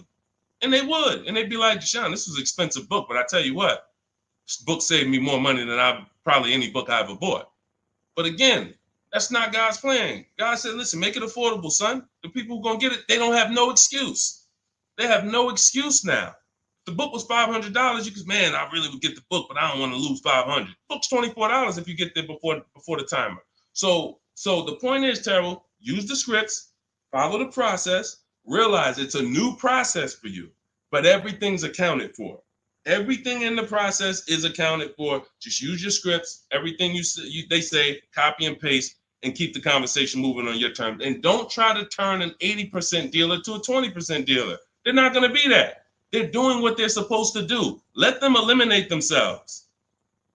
Usually, if a dealer's going to make it hard, there's a reason. God, we use a strategy for leases and new cars called the 25 to 5. We connect with 25 dealers online in 20 minutes. Then we send this initial contact template that Terrell sent. That's going to give us 25 dealers' inventories we're shopping from. So we never have to worry about, hey, you know, I don't really have that car, but maybe I could get it. You're shopping with one dealer, you're shopping from one inventory. Whatever they got, that's all we got. No, we're shopping from 25 dealers' inventory. So now out of the 25, we're looking to get 5 to 7 quotes, 5 to 7 offers. You're going to see they're going to be $150 a month to $200 a month apart, minimum. That's just how it is. And that's when you prove to yourself, holy crap, I see how different these dealers are. It's not close. It's not like, hey, I got 5 offers. This one was $605. This one was $590. This one was $580. This one was $570.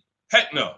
This one was $620. This one was $550. This one was $475. This one was $450. That's how far apart they are. The 80% make big money, big, huge commissions. Like, it ain't like, so the 20% are the people who we want to find and do business with.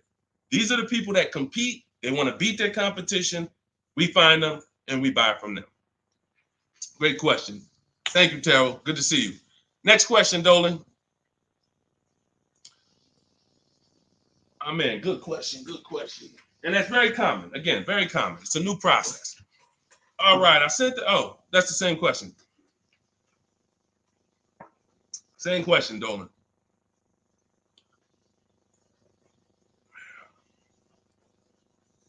What's up, Jaden? Buying my first used car this year. All right, putting $10,000 down with fair credit and a trade in worth $1,000.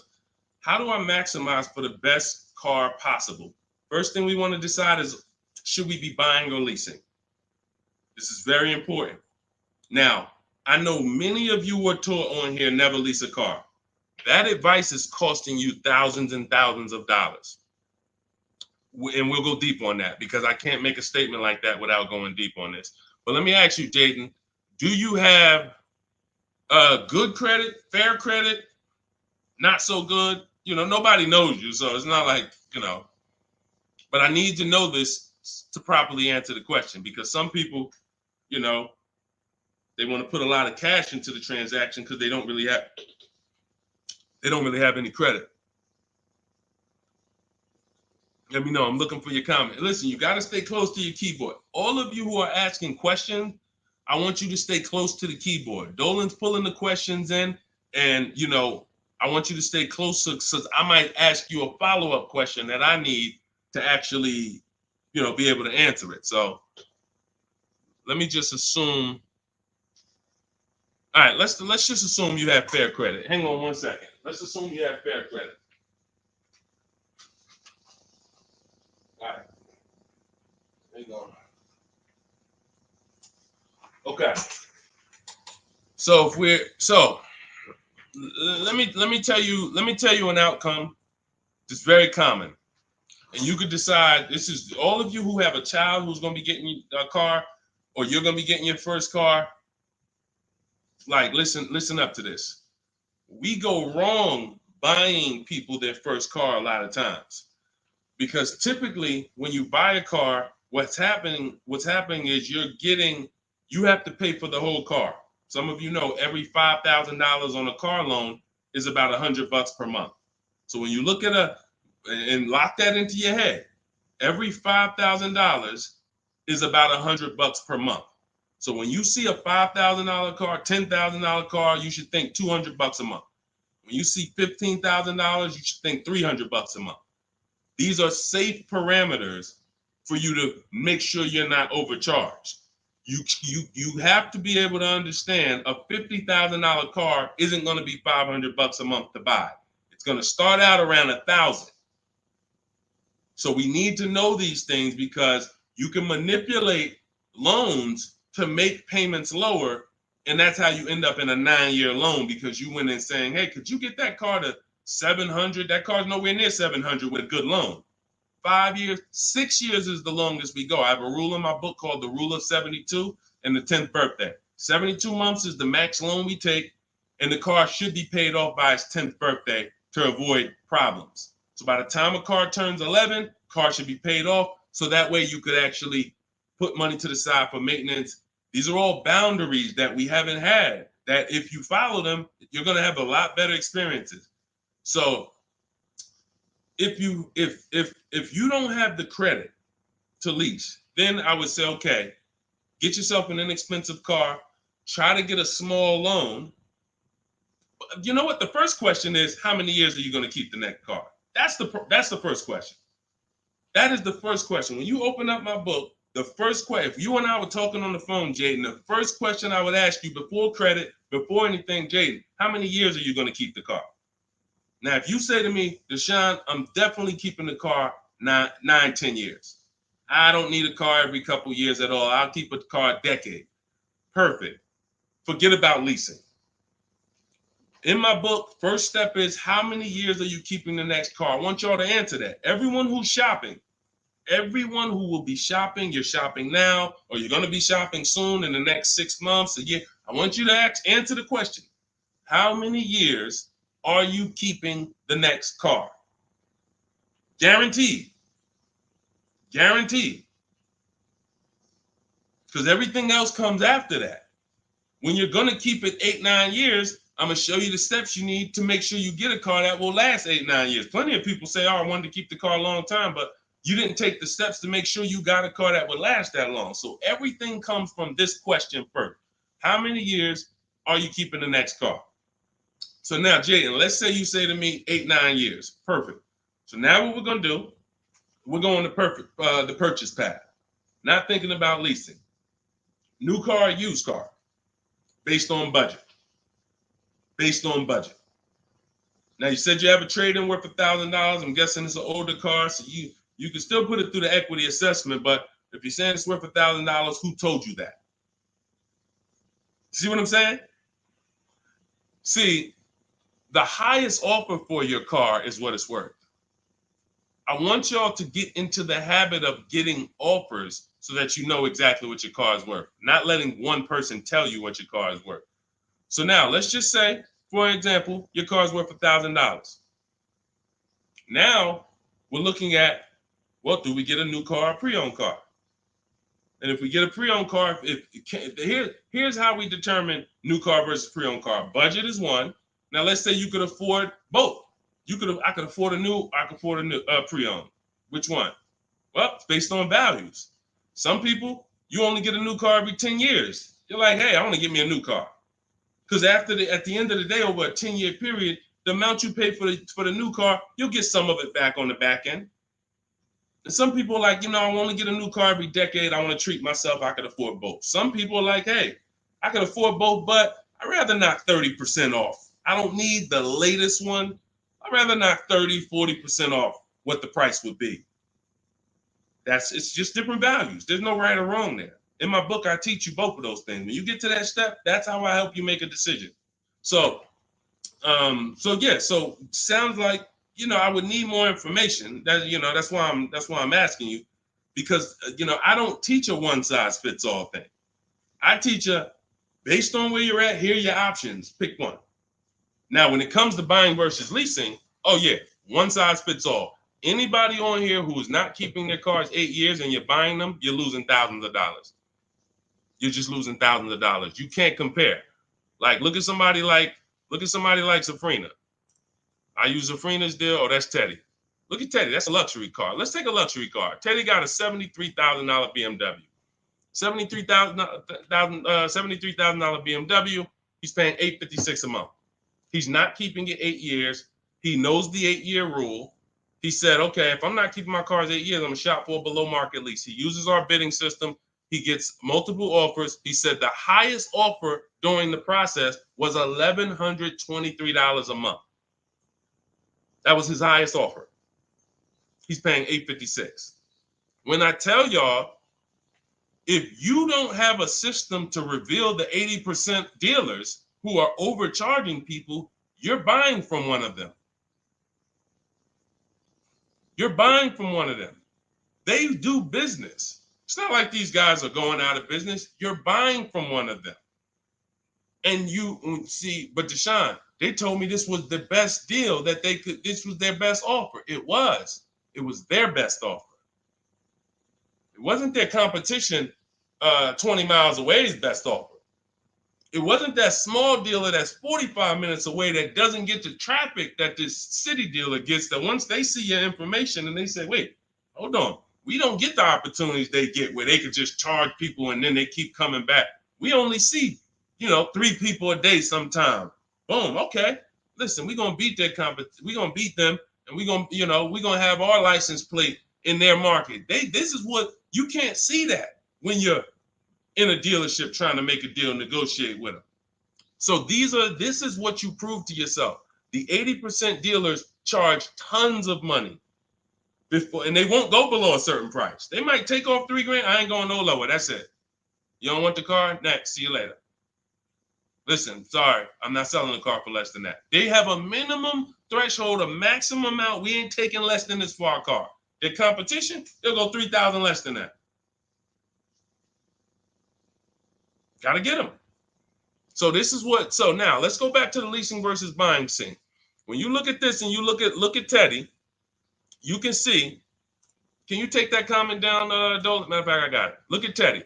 So $829 a month, he's paying $856. Now, $73,000 vehicle, that vehicle on a 5-year loan, every $5,000 is about $100 a month. That vehicle should cost $1,500 a month.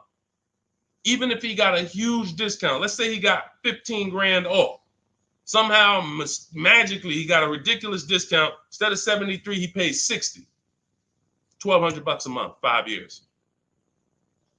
$1,200 he's paying $856. No money down.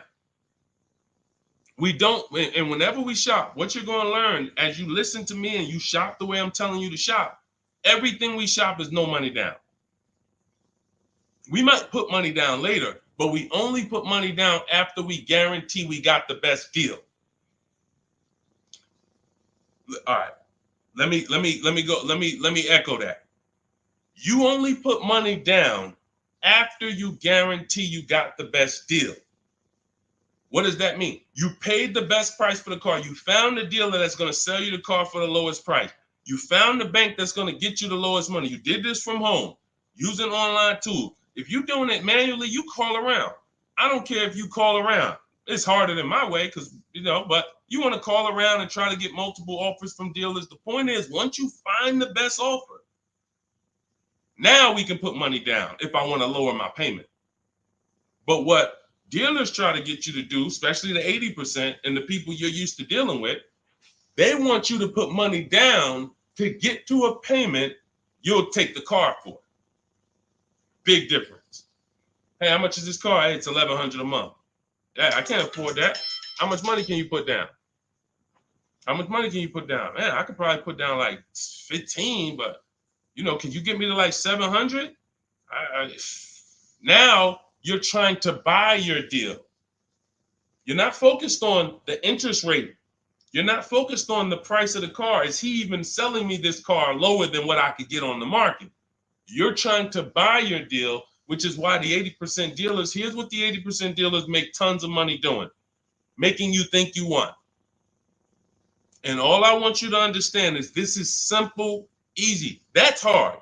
Once you step in, start doing this like Teddy, once you start doing this like Danielle, look, like Ansley, look, like Jen, all of these people get below market deals from home. Once you start doing it like this, you'll realize this is the easy way. At home, at work, man, I just bought a car. How you buy a car? I ain't even see you spending all this time in dealerships. Look at all these offers in my email. Look, this offer, this offer, this offer, this offer. Yep, this the one. I just locked it up, saving me $7,000. You'll never go back. You'll never go back to the old way.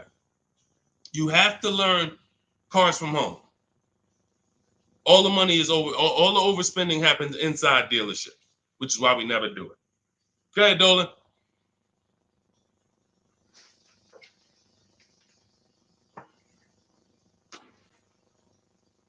Let's go, Dolan. Keep them queued up, bro. Let's go. To Cali, good to see you. Should you put a down payment on a car? Well, that's just what we were just talking about. What we were just talking about was, all right, let's talk down payments on leases. First of all, you got to realize something about a lease. Whenever you put a down payment down, if the vehicle's stolen and they don't find it, or if it's totaled, you don't get the money back. I'm not a fan of putting huge money down on leases, but unless you do one thing, you assess, well, two things technically. There's only two ways to lose your down payment.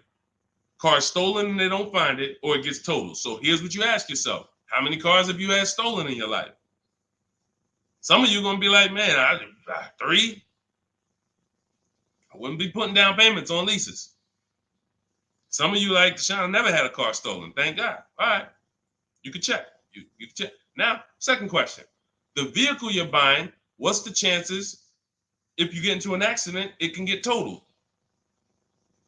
You're buying a huge Jeep. You're buying a huge S-Class Mercedes. You're buying something that's very hard to total. You're good.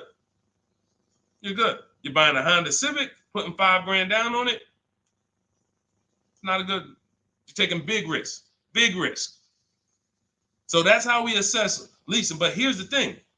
This is how we shop for our leases. This is all in my digital book. We shop for our leases with only first month's payment down. That's really no down payment because when you lease, you give them your first payment, then you drive off. And when so that's how you do it. So first month's payment out of pocket, 12,000 miles per year. And we put taxes and fees in the payment. That's it. That's it. We get all our offers that way. The dealer's going to give you the offer based on how you told them to give it to you. If you told them, hey, just work me a lease out, They're gonna work you out a random lease, $3 grand down, boom. When you see these commercials, these are not deals. Listen, you cannot never judge. I told y'all at the beginning of the stream, it's 3 prices you can pay for every car: market value, above market value, below market value. Those are the 3 prices. Below market price is the people who got skills. That's the stuff we're talking about here. Below market comes from bidding. When you look at these offers, look at these commercials. Look at. Let me show you a deal. Look, Ansley just got a 2024 Infinity QX Lux. MSRP is $58,000, $58,490 to be exact. Said I'm only paying $554 a month with my first payment down only, right under 1%. Now, some of you, if you're savvy, you've heard of the lease 1% rule. That's been around for probably 30 years. I created the 1.5% rule because people were overpaying for leases. People knew, the savvy people knew the 1% rule. They knew this is great value. This is a steal. You get a lease under 1%, no money down, you stole a vehicle. Doesn't mean it's your best deal because Zafrina got 0.88. So she got 0.88. So just don't think, again, bids. Bids. It's like, hey, you don't know how much you're going to save on the car. She didn't know she was going to get 0.88. She knew the 1% rule. She got her offers. She ends up closing the deal, $579 a month on a $65,000 vehicle. So this is how you shop. So once you get an offer, if it's between 1% and 1.5%, that's good value on the lease. The closer to 1, the more value. But in order to get 1, you need rebate. You need we don't understand sometimes the lease program. The dealer can't control that. So what we do is we shop. When you see a deal that's 1.1, 1.2, 1% low, that means there's a lot of rebates there. There's a lot of there's probably great residual, low money factor, which is the interest rate. You can't control these things. All you can do is bid it out. Now, once you get to a payment and you're like, okay, I already know I'm under 1.5%. I got my 5 to 7 offers, so I know this is the best offer. But I want to drop my payment probably another $50. Now you put money down. You see what I'm saying? Type $signs if you got that. You shopped your deal. You got your offers. Type a $sign at that click. I'm talking to the people that's locked in. Listen, I know, unfortunately, we live in a world, a lot of people distracted. We sit here, we could talk big money all day long, and it's just flying past it. They got 100 other things on their mind. But the people who locked in, type a $sign if you understand that. When you shop for offers, when you look at your lease offers, the way I just told you we shop for them, now we get the offers, we say, all right, boom. This is the best one out of 5 to 7 dealers I got. Let me now lower my payment. First of all, if you can afford that payment, just take the deal. Much better, put no money into the deal. That way, if God forbid it's total, boom, I come back, I do it again, ain't no problem. I didn't put no money into the car. But if you look and say, I want to lower my payment like $100 a month. First thing you do is assess what I told you a couple minutes ago. How many cars have I had stolen? The lower, the better. If it's one time, okay, chance of this car getting stolen, slim to none. All right, how easy is this car to total? Now, it's a big vehicle. I'd have to get into a pretty bad once-in-a-lifetime accident for it to be totaled. Perfect. All right, you can throw $2,000 down. You can throw $3,000 down to lower the payment more. That's how you use down payment money. You never use down payment money to buy your deal. You must have the deal before you apply the down payment. You must have the lowest interest rate before you get the down payment. You must have the dealer who's selling you that car lower than anyone else before you apply the money down. That's when you know you have a deal and your down payment isn't being taken and used as profit. Anybody else, down payment's being used as profit. It's just padding the deal. Give us more money to work with. How much could you put down? 6? All right, let me go work this out. And they're just around moving money around. They're moving, you're buying a car from them, you're getting your loan from them, and you're giving them $6,000 to work with. They have all this money to work with. That's a dream customer. And if this is you, I don't want you to feel bad. I only want you to feel, because no one told you this until now. I only want you to feel bad if you keep repeating it, because you got no one else to blame.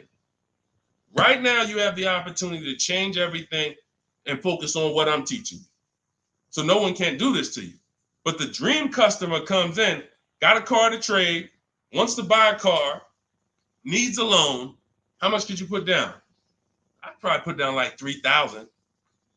That's 4 things you just gave him to work with. I got money in your loan I can move around. I got money in your old car that you want to sell to me, trade. All right, I could use that. Got some margin there. Then in the car you want to buy, I got some margin there. Then I got your down payment money that I got margin. I'm just about to let me manipulate a couple things and here. That's what we don't want to do. All right? That's why we separate the transactions. This stream, if you get the 3 pillars of great car deals, separating your transactions, bidding them out, this can never happen to you. None of this stuff could ever happen to you.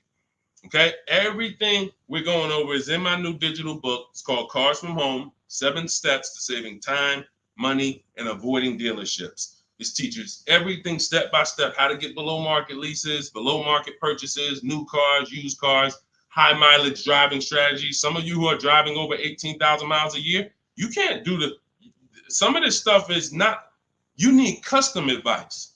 See, again, I don't do one size fits all. You can't be an 18,000, 20,000, 30,000 mile a year driver and think you can actually use the same loan structures and all of that as a normal person. You're depreciating your car faster than them. So all of this is in my blueprint. It's in my new book. Get your copy for 75% off in my TikTok bio, in my Instagram bio, or we have a link in the comments for you on YouTube, and we have a floating link on Facebook for you guys. But if that timer hits 0, it's $97.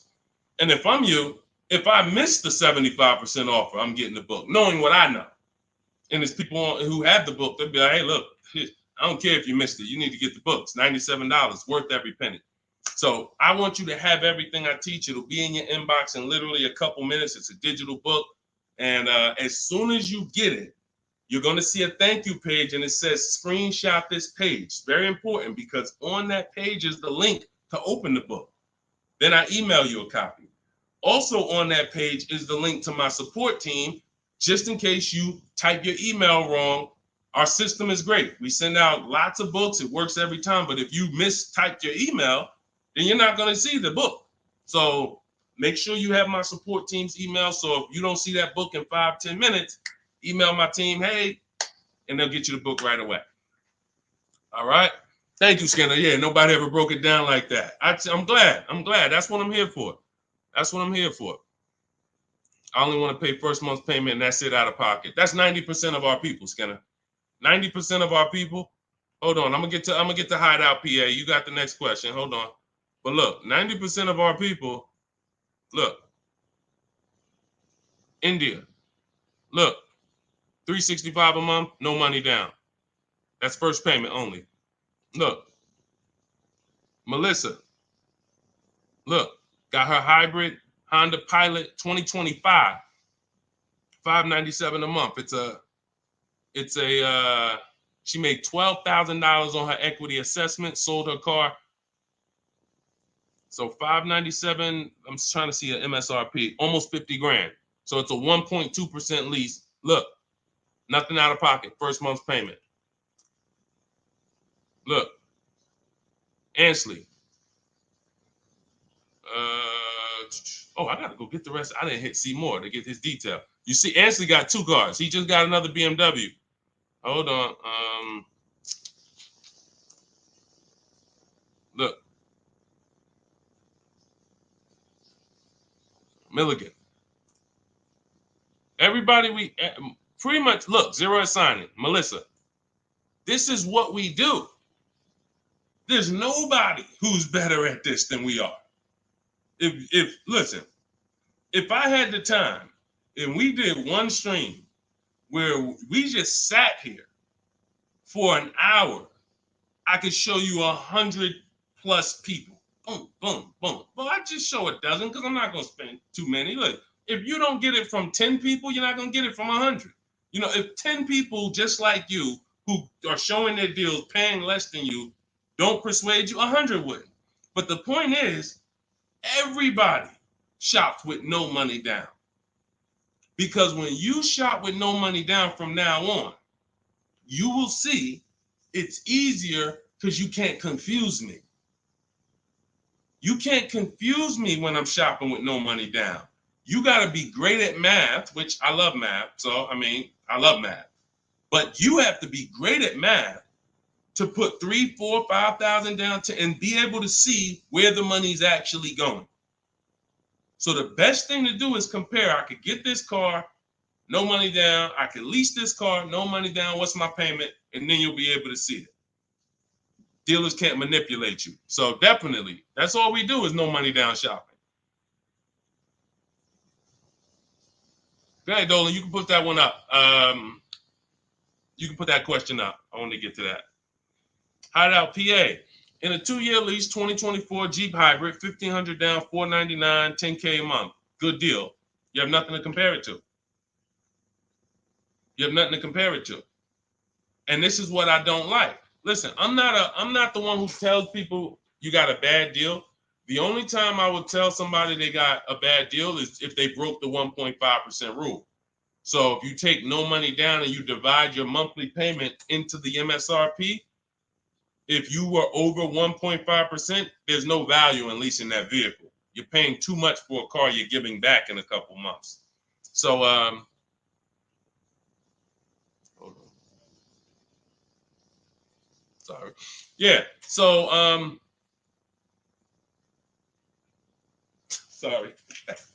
So, but when I look at your deal, the reason why I hate this is because you've already gotten the car and you're driving around and you don't even know you got a good deal. You're wondering if you got a good deal. That's very disempowering. It's a very disempowering position to be in. But had you gotten 4 other offers, you wouldn't have to ask me that. And what I want you to do is change that, because frankly, I would bet $1,000 that if I said to you, you think I can find that car for less than what you paid? Bet me some money. Would you bet me $1,000 that I can't find that exact same car you got for a lot less money? Would you take the bet? You'd probably be like, nah, I don't want to take that bet. I don't want that for you. I don't want that for you. I don't want that for any of you. Driving cars, and if God forbid you see Deshone the Auto Advisor one day and you're like, and I'm like, hey, yeah, you just got the car? Okay, great. If you don't feel like, hey, listen, I got 5 offers from these dealerships, and the one I picked, they were so much less than everyone else. See, I know you use what we're talking about. I know the people I run into that use what we talk about. They come up, the first thing they're doing is saying who made them the best offer. They're saying, hey, the dealer couldn't beat the rate I got from the credit union. I know you're using what we teach. They're like, yo, I had to go 150 miles to pick it up in the next state because they made me the best offer. I know you're using what we teach. That's when I know. When you come in and ask, hey, what you think about this deal? We have nothing to compare it to. So we look at something like, let's just take an average deal. Let's take an average deal.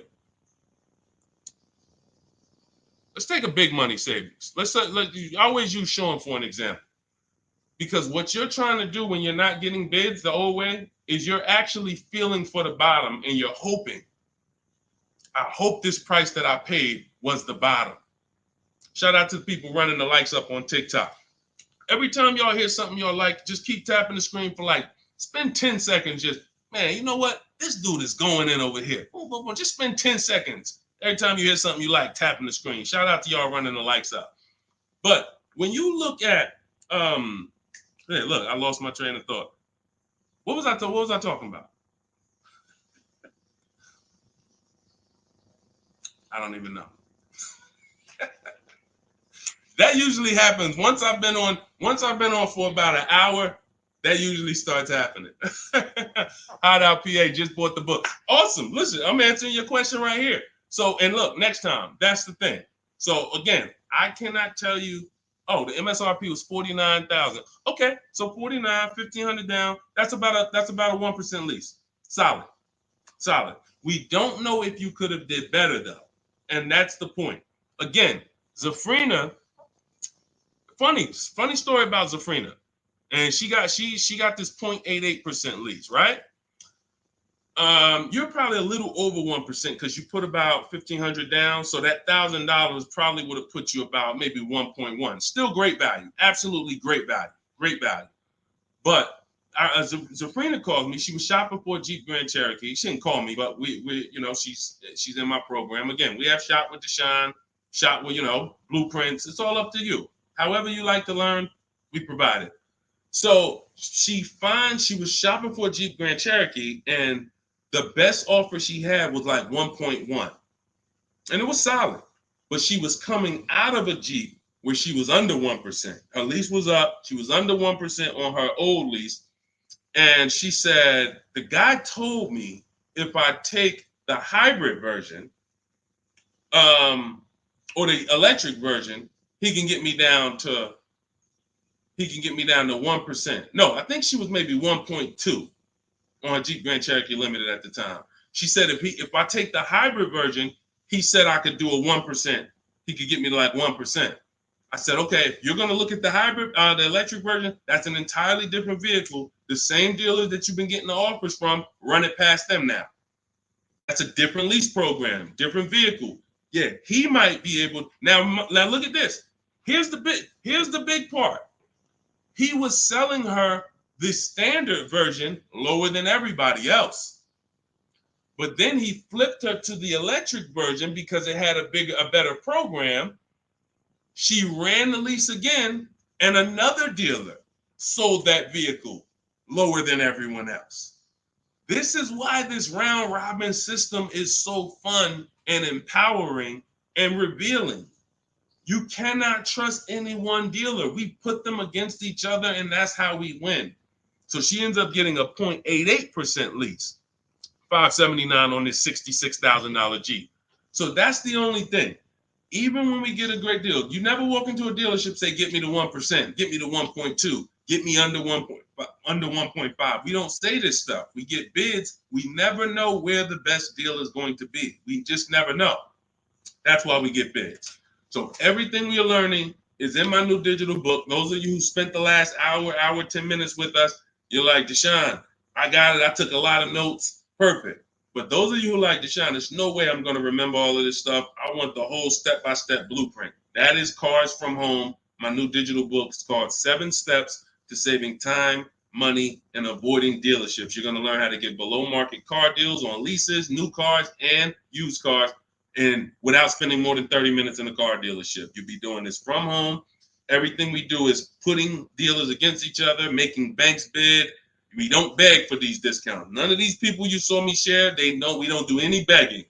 We are the prize. You are the prize. You haven't acted like it. You haven't accepted it. You haven't shopped like it. You're begging. Hey, come on, can you take off another $50? Come on, $25 a month. You're going to lose a deal over this. This is begging. You're begging someone to give them a $50,000 transaction. We don't do that. We're at home, empowered. Everything we do is in there. You have it in your inbox in literally minutes, and you can get it as long as you get there before the 30-minute timer is up. You get it for 75% off. So you won't pay the normal $97 price. You get your copy in my TikTok bio, in my Instagram bio, or you can click the link in my YouTube comment or Facebook below. So shout out to the people that's locked in. Skinner, shout out to you, Hideout PA. Shout out to the people who are like locked in. I know I can only help a small percentage of people. That's the sad part. The sad part is when I came to the internet, a bunch of smart people who studied the internet, they do this. I never sold any products on the internet. They told me, Deshone, doesn't matter how inexpensive you make it, you can't help everybody. They're not mentally gonna let you help them. I said, no, that's impossible. Nah, I said, look, no way. No, I'm gonna be so transparent. I got the industry experience. We got hundreds of testimonials. They go to all my pages. They can see their peers, people just like them, grandmothers, single mothers, all that. They said, Deshone, none of that matters. You can only help a small percentage. And they've been right. And I used to be disappointed. I really did. But now I focus on the people who are locked in. Whatever God gave me, whoever God assigned to me, I'm focused on you. That's it. So I'm here to make sure Hideout PA wins. She got the book. I'm here to make sure that Skinner wins. I'm here. Anybody who locked in, hey, Deshone got the book. You talking to me? I'm the 10%. I'm the 20%, whatever percentage it is. But the rest of you, you got to evaluate yourself, because you're going into a very expensive purchase that is the second most expensive purchase you're ever going to make. And you're going in to deal with sharks. Like, you really live that. Like, you're really ready for that. I spend more time warning you of what the inside is like because I've been in the inside. I can go back to sell cars if I wasn't running a company to educate you guys. I can make $200,000, $300,000, $400,000 a year selling cars. This is not hard for me, but I know what it's like. I know who sits next to me. I know it's people who, when you sit down next to them, your head's coming off and you're going to leave with a smile. It's an art. It's a science to making a customer leave with a smile. We got people who pay $200 more per month than they could have got, but they leave smiling. Don't let them run into their neighbor, though, that's got the same car and got a better deal. $200 less. Wait, you got the same car? What happened? They knew something you didn't know. So that's my warning. Shout out to the people that's locked in. Get your book for 75% off. Make sure you screenshot the thank you page. The book is right on the thank you page. As soon as you pay, you can download it, add it to your inbox, and just use it and win. And make sure you email me your success stories. All right. I'll see y'all in the next stream. God bless you.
And answers. Welcome to Car Shopping Questions and Answers. We're about to go very deep to make sure that you get the answers you need when it comes to buying or leasing your next vehicle. And we want you to have below market strategies. You can't pay market value, and you can't pay above market value. The goal when you are purchasing or leasing a car is to get a below market deal. That's the only deal. If you pay market value, you're paying what everyone else paid. It's not a deal. If you pay above market value, you're paying higher than what most people pay. It's definitely not a deal. The only deal is below market value. I see you, Rachel. We're gonna start off with you. I see your question on coming in on TikTok. So Dolan, we get ready to pull these questions in. As you guys start typing your questions, we're gonna have Dolan pull them into the show so you can start typing. And I want you to know that everything you're gonna learn over this next hour is out of my new digital book. It's called Cars from Home: 7 Steps to Saving Time, Money, and Avoiding Dealerships. I wrote this book. I put 14 years of industry experience in the car business, working with dealers, working inside Mercedes-Benz, inside General Motors, and I created a 7-step process for you to get below market leases, below market finance deals, below market loans, below market cash purchases, below market used cars. And I have high mileage strategies in there for those of you who drive over 15 or 18,000 miles a year. It's all in there step by step, and you can get your copy for 75% off as part of our book launch offer. You can click the link that's floating on Facebook. You can click the link below on YouTube. We have a comment pin for you. And inside my TikTok and Instagram bios, you guys have a 75% off link for 30 minutes. Once that timer goes to 0, the price does go back up to $97. It's still worth it at $97, but I'd rather you save the 75% off the total price so you have even more value. So get your copy immediately. Don't let it go down to 0 before you get your copy. All right, let's get started, Dolan, with the first question. Start typing your questions, guys. We're going to get through as many as we can in 1 hour. And as you come in, can you hit the like button? It does matter. It does activate the algorithm. It does let these platforms know that we need more people over here so we can help them protect their money. Okay, this question came from Rachel. what's the best time to get a car? I drive a 2014 and I own and I owe $18,000. What is the best advice you can give on trading a newer vehicle? It's under 18, it's under 100,000 miles. Okay, Rachel. So one of the things that the first sense I get is I don't like you still owing that much money on a car that's 10 years old already. I have a rule that I teach. It's called the rule of 72 and the 10th birthday. That means that you never want to take a loan longer than 72 months, but you also don't want a loan on a vehicle past its 10th birthday. And I'm going to tell you why. In 14 years in the car business, I've seen tons of people have things go wrong about the 10-year mark. Now, there's nothing wrong with things going wrong because that's why you have a car, so that you can put a little money into it, maintain it, and keep it driving for as long as possible. The problem is when you have a loan on that car, now what you're doing is you're repairing the car while you're making, hold on. I had to turn the Bluetooth off. Okay, so the problem is you're repairing that car while you're making payments on it. I call these the four expenses. The four expenses for a car are what you pay for it every month, if you have a loan, what you pay for gas, what you pay to repair it, and then what you pay to maintain it. Maintaining is oil changes, brake fluid changes, tire rotations, new tires.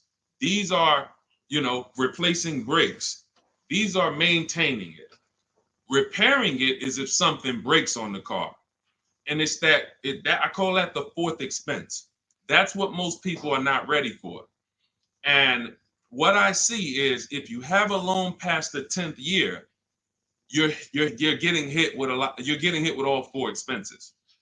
And if you've ever seen someone who has a luxury vehicle and they hate it, they usually are buying cars that are too old and taking loans that are too long on them. Because you'll see they hate the vehicle because BMW, you got your BMW, you go drop it off, they tell you, hey, you need brakes, that's maintenance. Then, hey, your navigation system or your electric system is messing up, that's $2,000. And then, you still had to put premium gas in the car, so you could leave out of there, it costs $5,000 in 1 month. And people be like, man, I hate this car. But the car is not the problem. The problem is you took a loan on a car that was too old, and you took a loan that was too long. That's why I created the rule of 72 and the 10th birthday. No loans longer than 72 months, and then your car needs to be paid off by the 10th birthday. Now, what happens if you look at the car you want and you can't afford that payment for 6 years? That means you can't afford that car. That doesn't mean stretch the loan out to 7 years or 8 years so that you can try to afford it. Right now, we could all go and we can look at a $700,000 house. Maybe most of us can't afford the mortgage on that, but if we stretch the mortgage out to 50 years, then maybe we can afford the mortgage on it. Doesn't mean it's a good financial decision.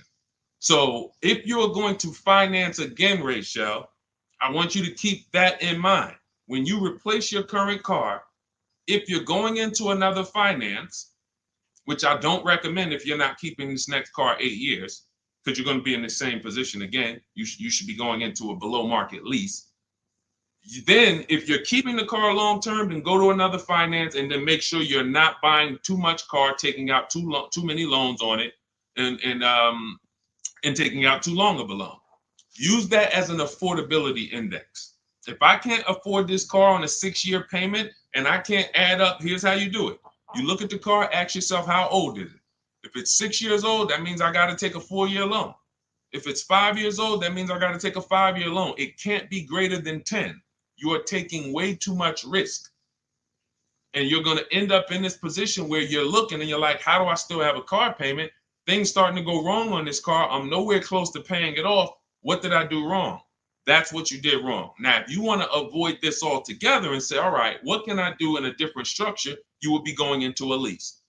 If you're shopping a below market lease, what that's going to do is make sure you can pay a low payment on a brand new car. It's always going to be under warranty, and you just keep doing that. You look like somebody who you're just used to having a car payment anyway. So you want to switch the way you make those car payments and start paying it into new cars versus these 10-year-old cars or 8-year-old cars that you're paying these payments into, and you're not getting much back in terms of return or quality or anything like that.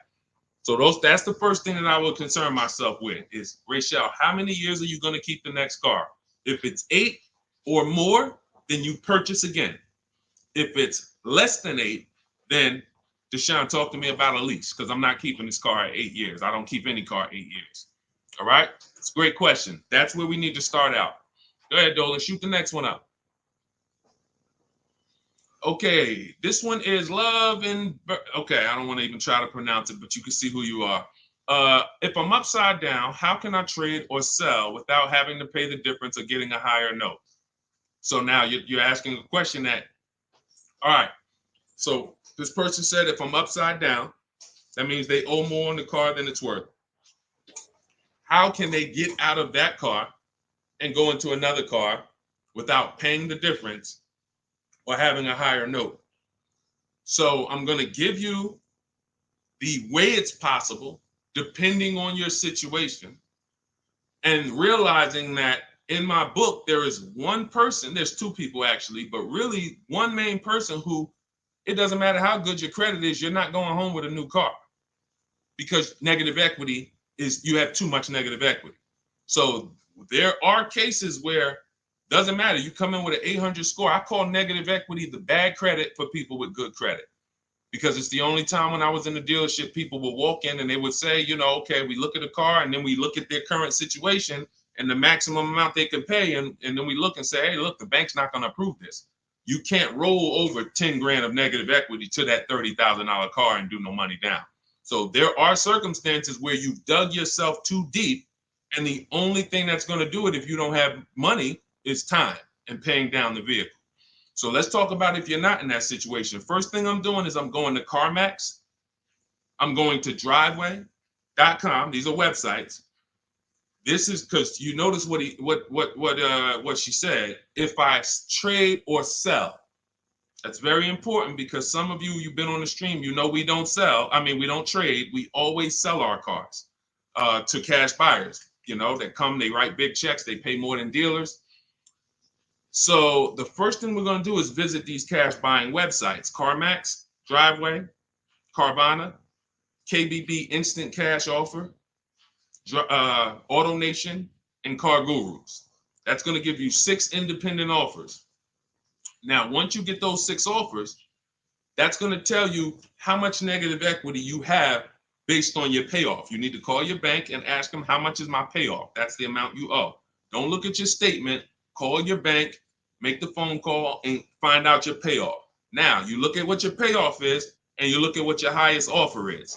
If your highest offer is the same as the payoff, you're break even. If your highest offer is 20, but your payoff is 15, that means you got 5,000 of equity. If your highest offer is 10 and your payoff is 15, you got 5,000 negative equity. So now the best thing to do is what I call pay the difference. Because when you pay the difference, now you can go into your next transaction and you can do a clean transaction. Clean transaction. So whatever deal you get on your next car, it's clean. You're not bringing any baggage over. You can shop multiple offers. There's no limits. But if you can't pay the difference, now you have to do what we don't like doing, which is trade. And there's going to be a ton of people with negative equity, because a lot of people bought cars that were overpriced from 2020 to 2022.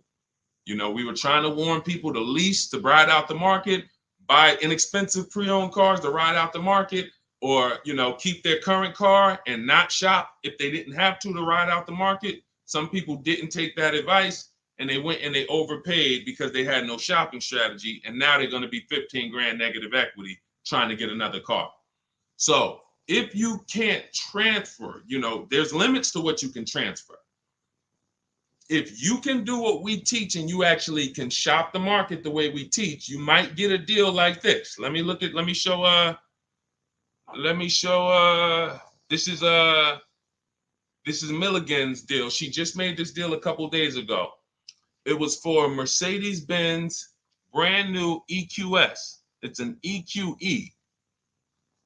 It was a $79,000 vehicle. Using our shop from home strategy, she never left the house to get this discount.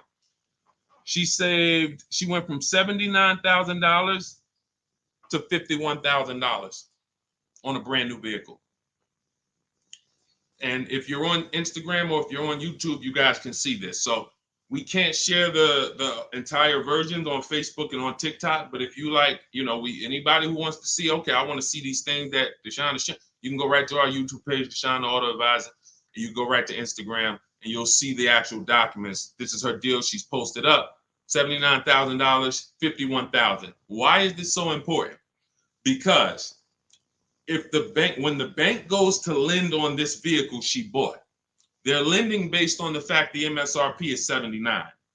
So the banks will usually lend up to 20% more of the MSRP if you have good credit. So 79, the max they'll lend is another 20% of that. So let's say, $96,000 is the max they're going to lend on a $79,000 car. So let's just say you have 15,000 negative equity. Now, you don't know how to shop. You don't get the same discounts we're getting. You don't have that same thing. You can't slap all of that negative equity on and your taxes and your fees because you're going to blow out the loan to value ratios. The bank's not going to approve it. But when you find a car that has specific rebate, and we don't know this, she didn't know she was going to save $25,000 off this vehicle. What is that? Almost $30,000 off this vehicle. She didn't know that. She just said, I like this vehicle. Deshone, I'm going to use these shopping strategies, same strategies you'll have in my book. It'll literally be in your inbox in minutes. Same strategies we've used to help people do this all around the country. Now, all right, I saved almost 30 grand. Now I can bring my negative equity of 15 grand over to this vehicle, bury it, and I'm okay. So it's very important. The more negative equity you have, you are targeting a vehicle, or you're trying to find a vehicle where you can get such a big discount, you can transfer that over, go from a non-quality vehicle usually to a quality vehicle, because you're already in a vehicle that's not worth what you owe. That's important to understand. You're already in a vehicle that's not worth what you owe. The key is to getting that into a vehicle you're going to enjoy, and at least a vehicle that is safe and quality, and preferably you're leasing.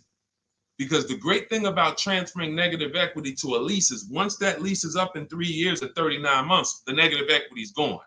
When you transfer that over to a finance, another 5 or 6 year finance, you're bringing the negative equity over, stretching it out for 5 or 6 years and putting interest on top of it.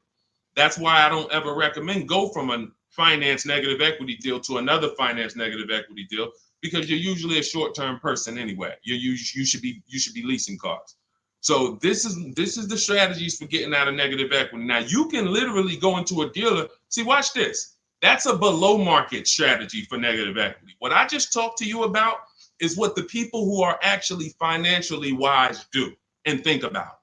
Now you could say, well, I'm just going to go into the dealer and say, hey, I want to get out of this car. Perfect. They'll transfer you out of that. They'll go in and say, all right, we got it. Here's your payment. We put you on a 4-year lease, or here's your payment. We got you in a 6-year, 7-year finance. But you'll never know the discount you're getting because you don't care. Your whole thing is, I don't really want to unlearn what I've been taught and programmed to do.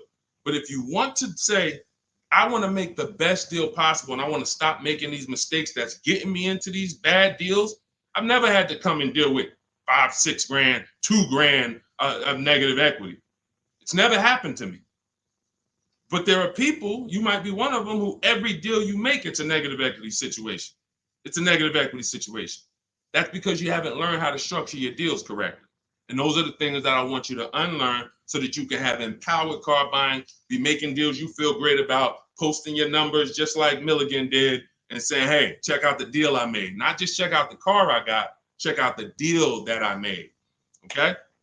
So that's what you need to understand. And if you can't, and that's how you can transfer out of negative equity, whether you have 10 grand negative equity, 5, 15, those are your options. And that's how we work it. All of this, guys, is in my new digital book. If you're enjoying what you're hearing so far, could you hit the like button? Hit the like button if you're just enjoying what you're hearing so far. I see y'all are running the likes up on TikTok.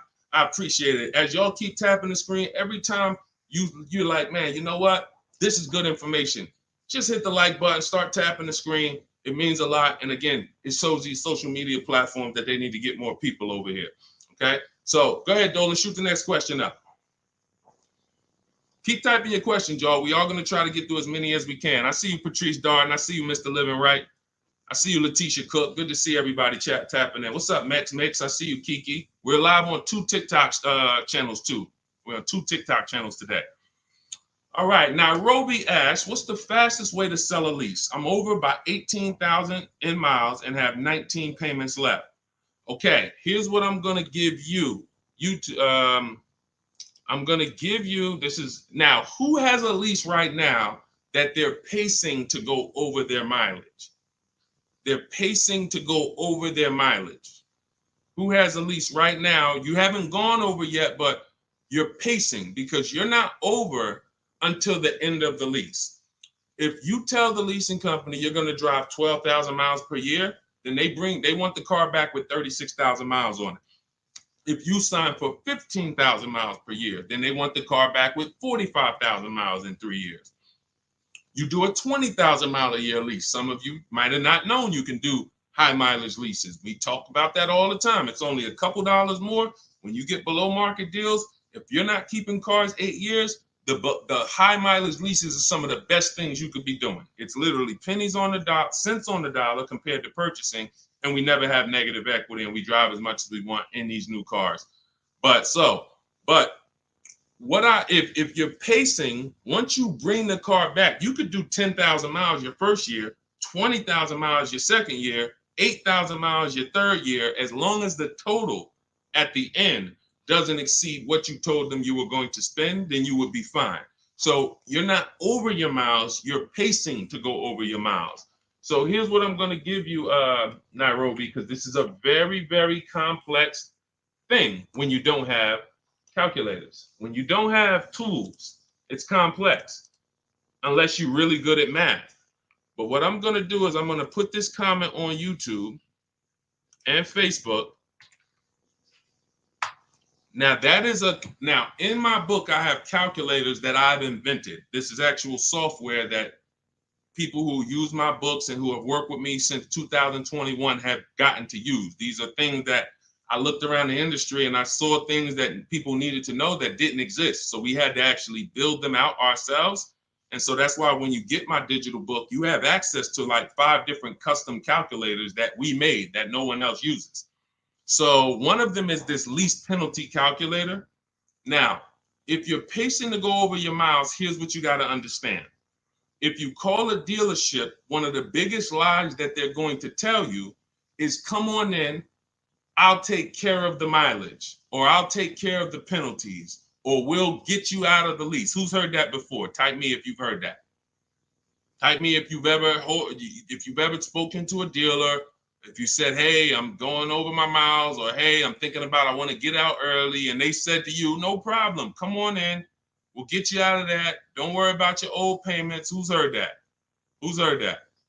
Okay, type me. I told y'all, you got to stay by your keyboards when you're on these live streams. This is not, you're not watching somebody play video games where you could just be like, all right, yeah, let me just watch this person. Nah, this is active learning. This is stay by your keyboard because we dialogue with each other. All right, Latesha, I see you. Carol, yes, I see you. Harold Driver, yes, I see you.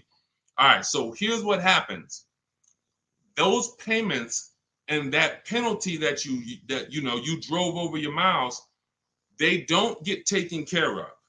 They get rolled into your next deal. The only way lease payments disappear is if they have something called a payment waiver. And that's for loyalty in some cases. They don't say, hey, you got a Honda, you're buying a Toyota, we'll waive those old payments. They'll say, we'll take care of them. But what that means and what you need to know and what we know is that means I'm rolling them into your next car. So you're paying for that car in this new car. We don't like to make deals like that because it's baggage. It's baggage. So what we want to do is we want to find out if we're pacing to go over our mileage, does it make more sense for me to get, thank you, Tim. That's actually a good statement. Ain't nothing free. That's a good statement that a lot of people don't understand. When they say, hey, I'm throwing in these floor mats for you. Hey, I'm throwing in key protection. That means there's so much money in the deal that we have to actually, it's something called padding the deal.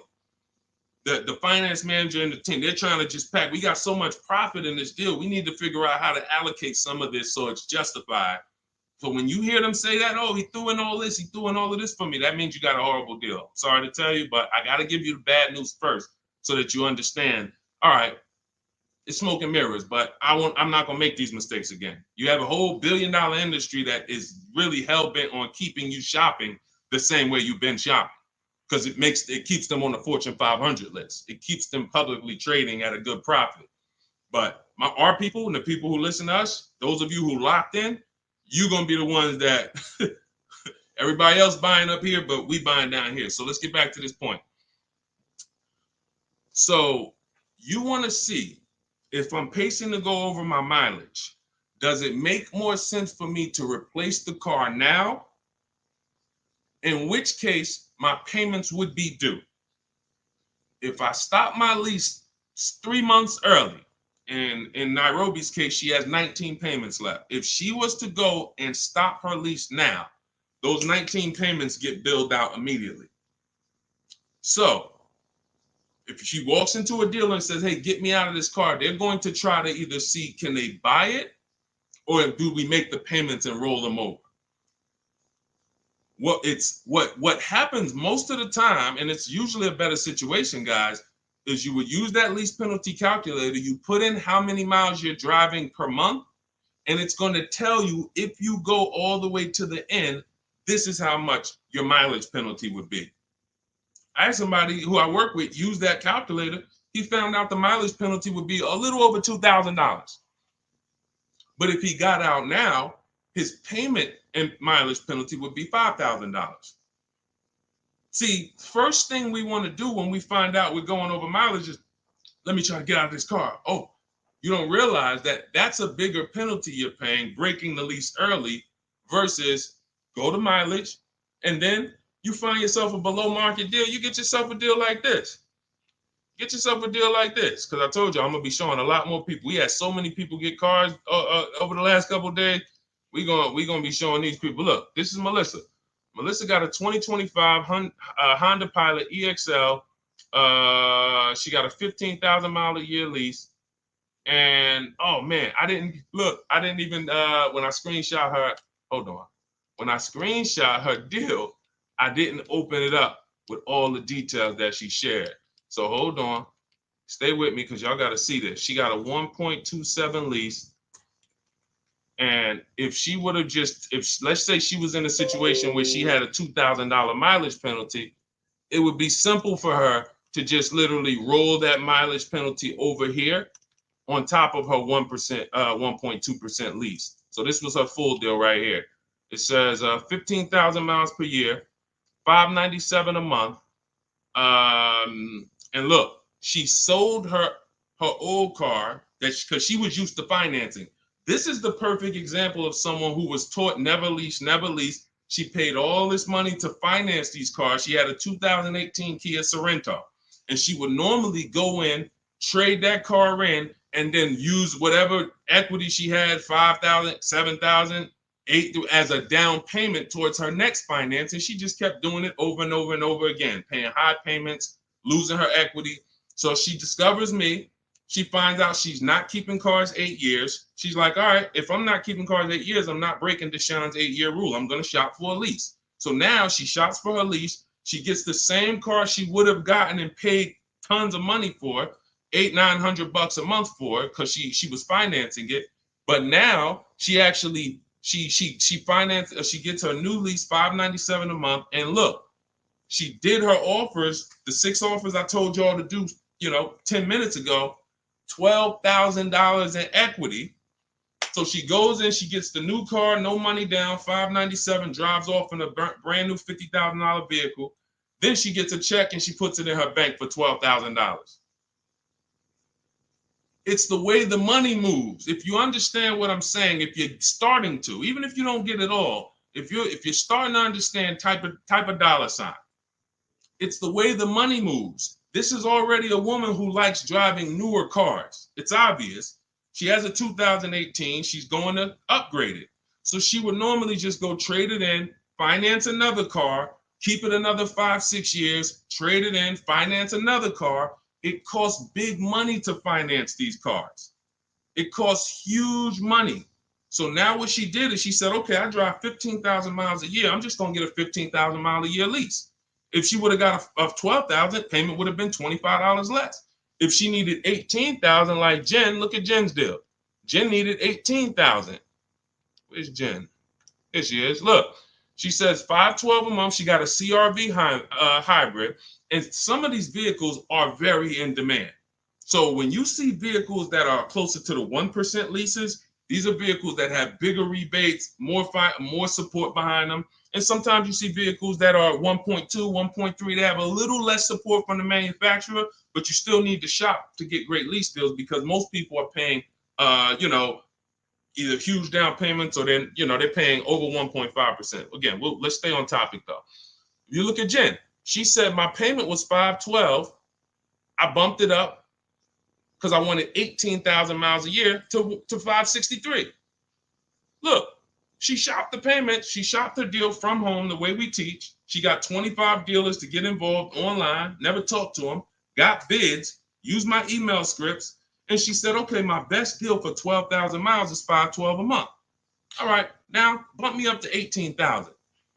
So she's getting, a lot of people would have just signed the 12,000 and then been talking about penalties that they're paying because they didn't get what they need.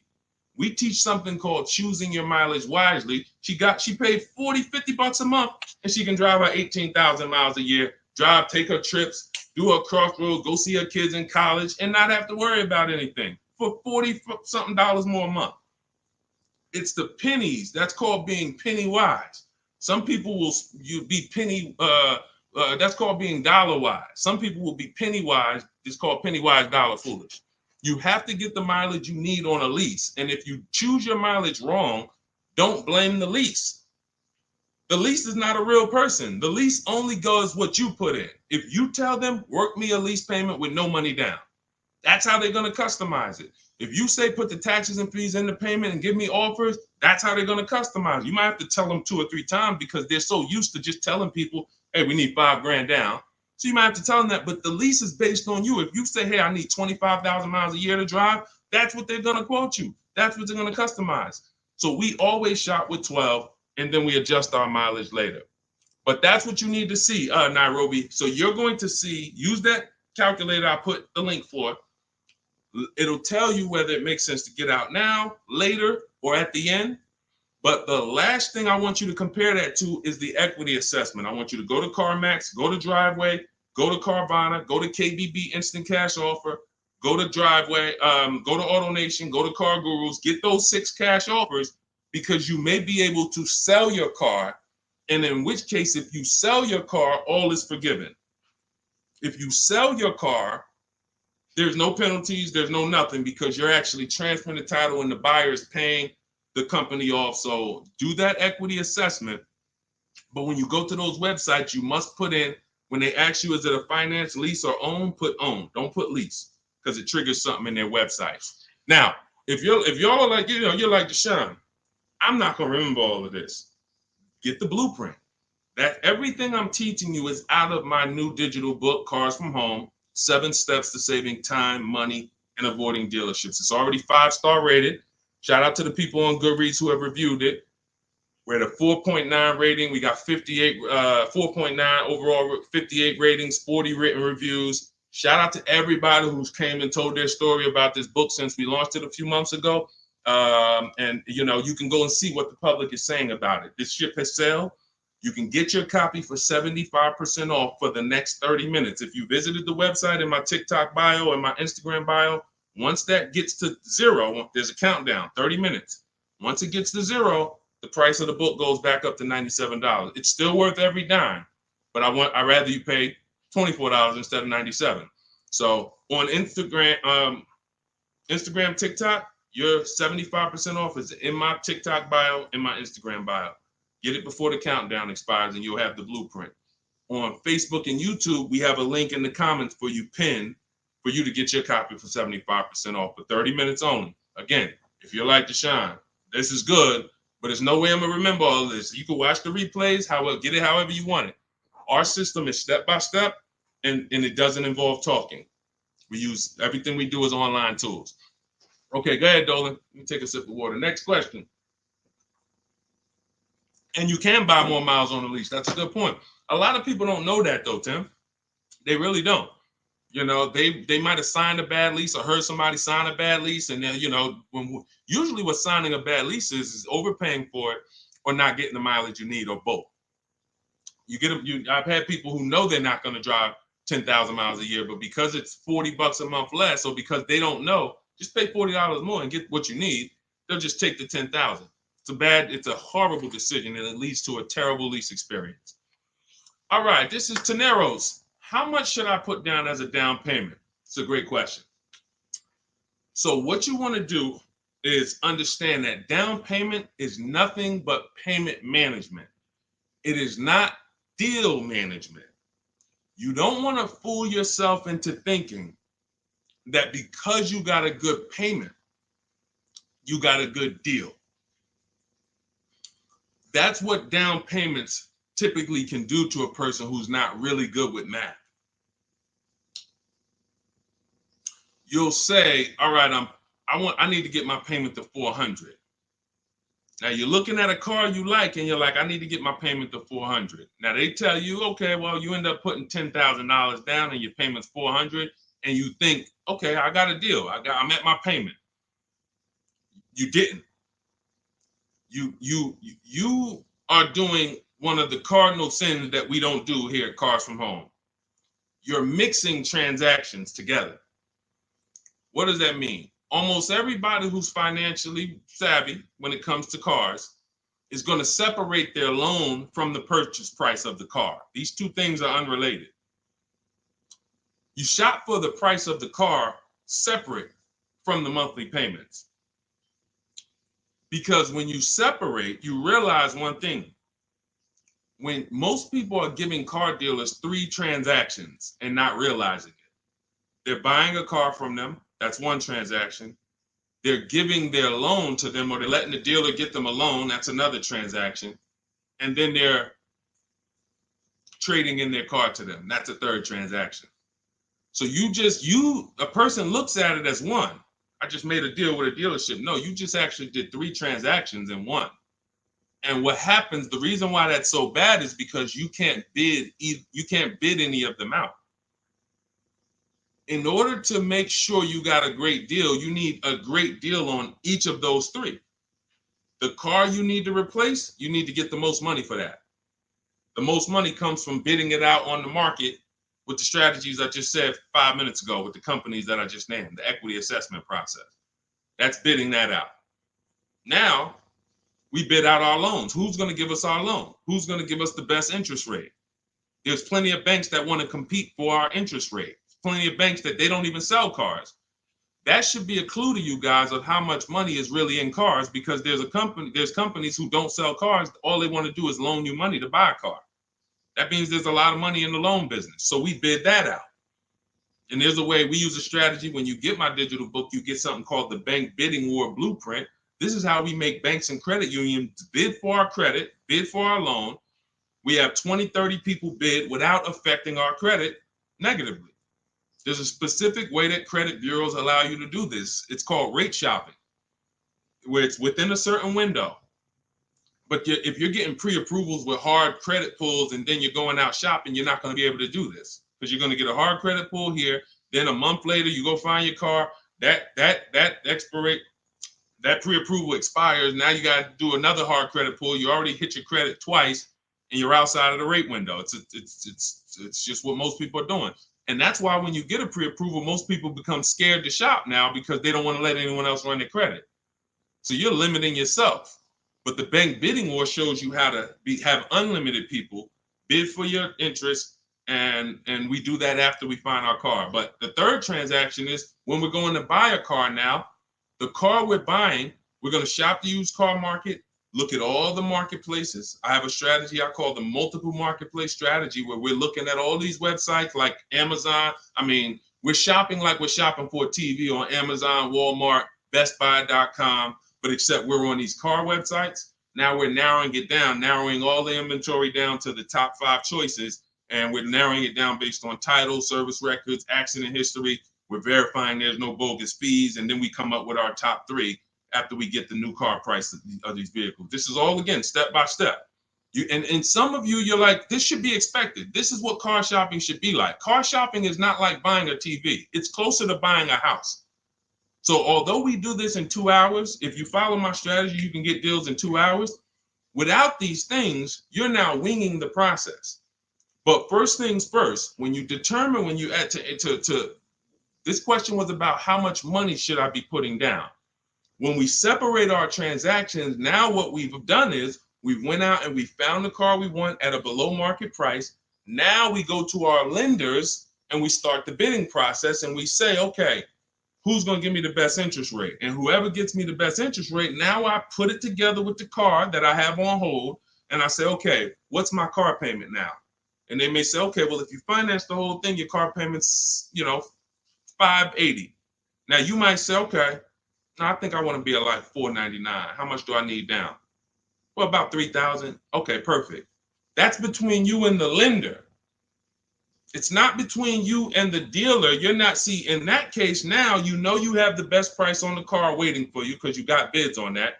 You got the best loan because you got bids on it. And now your down payment is actually going off the principal of the car, not it's going to pad the deal and the profit from the dealer.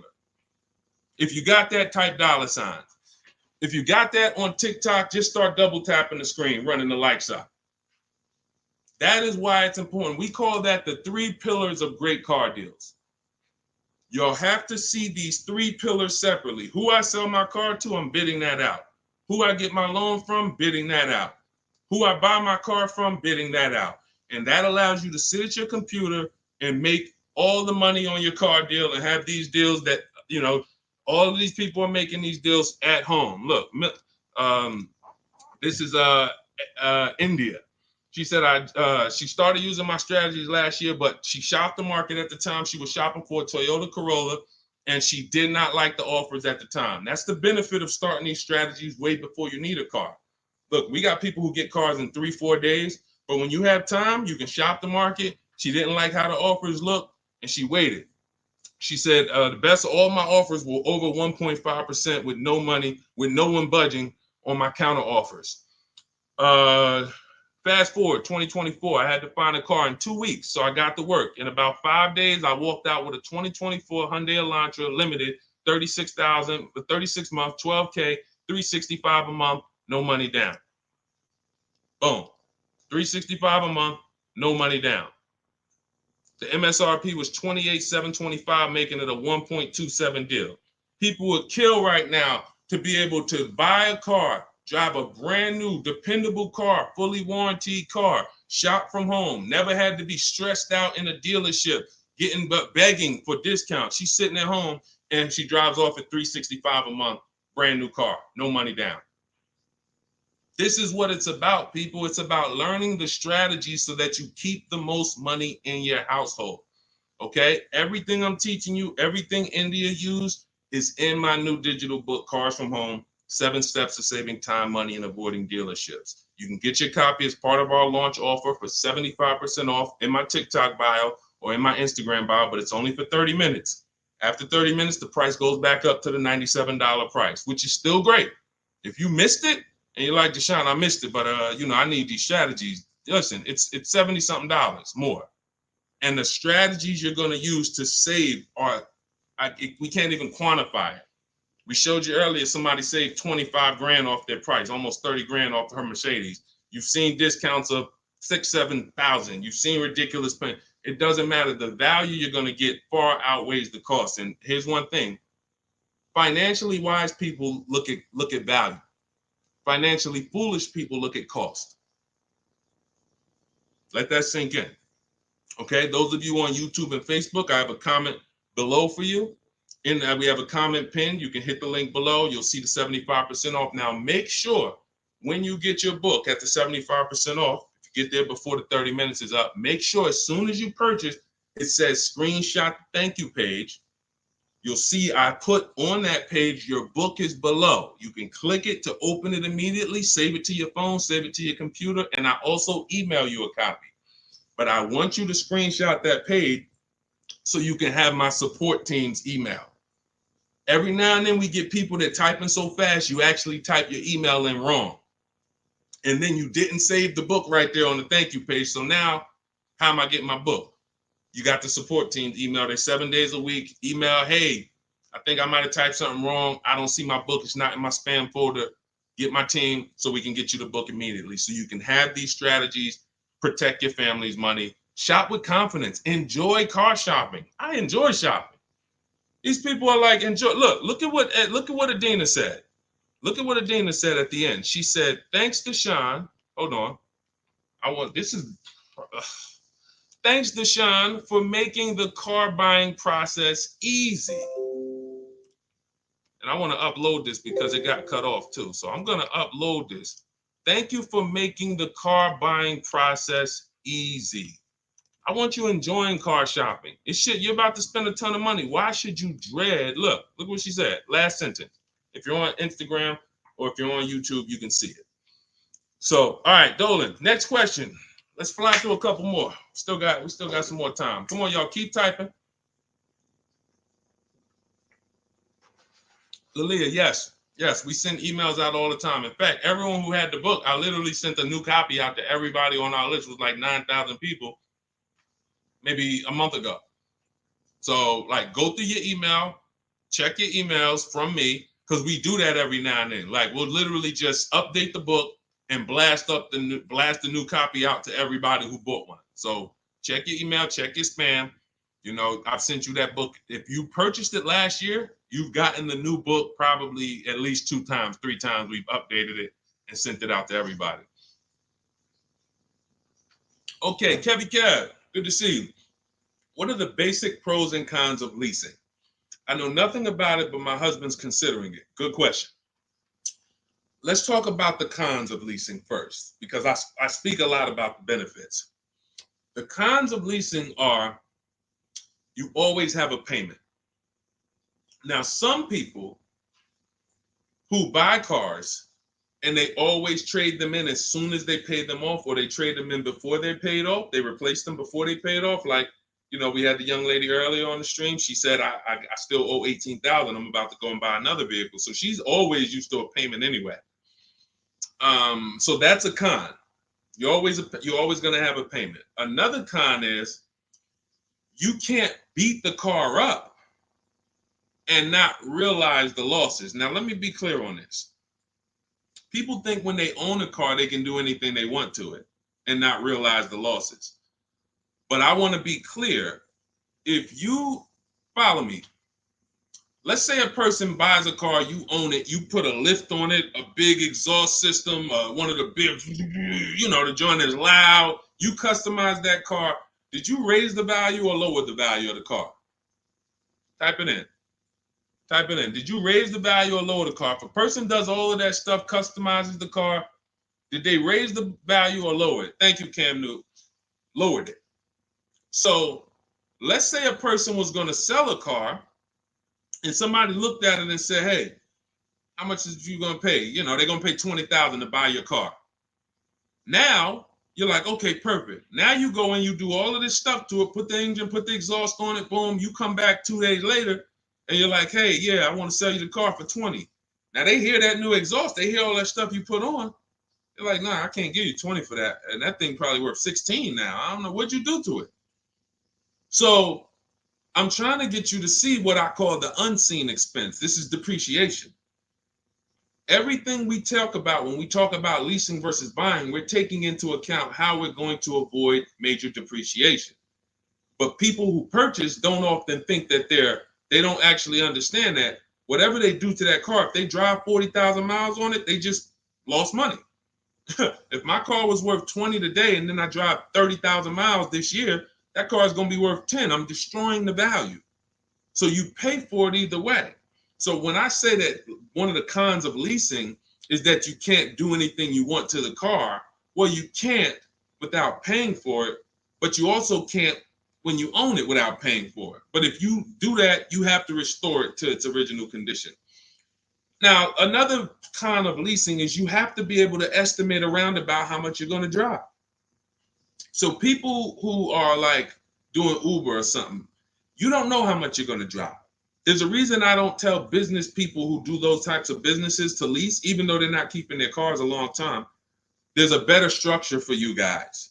Leasing is not it, because you don't know how much you're going to drive. If you have a good year, you might do 40,000 miles.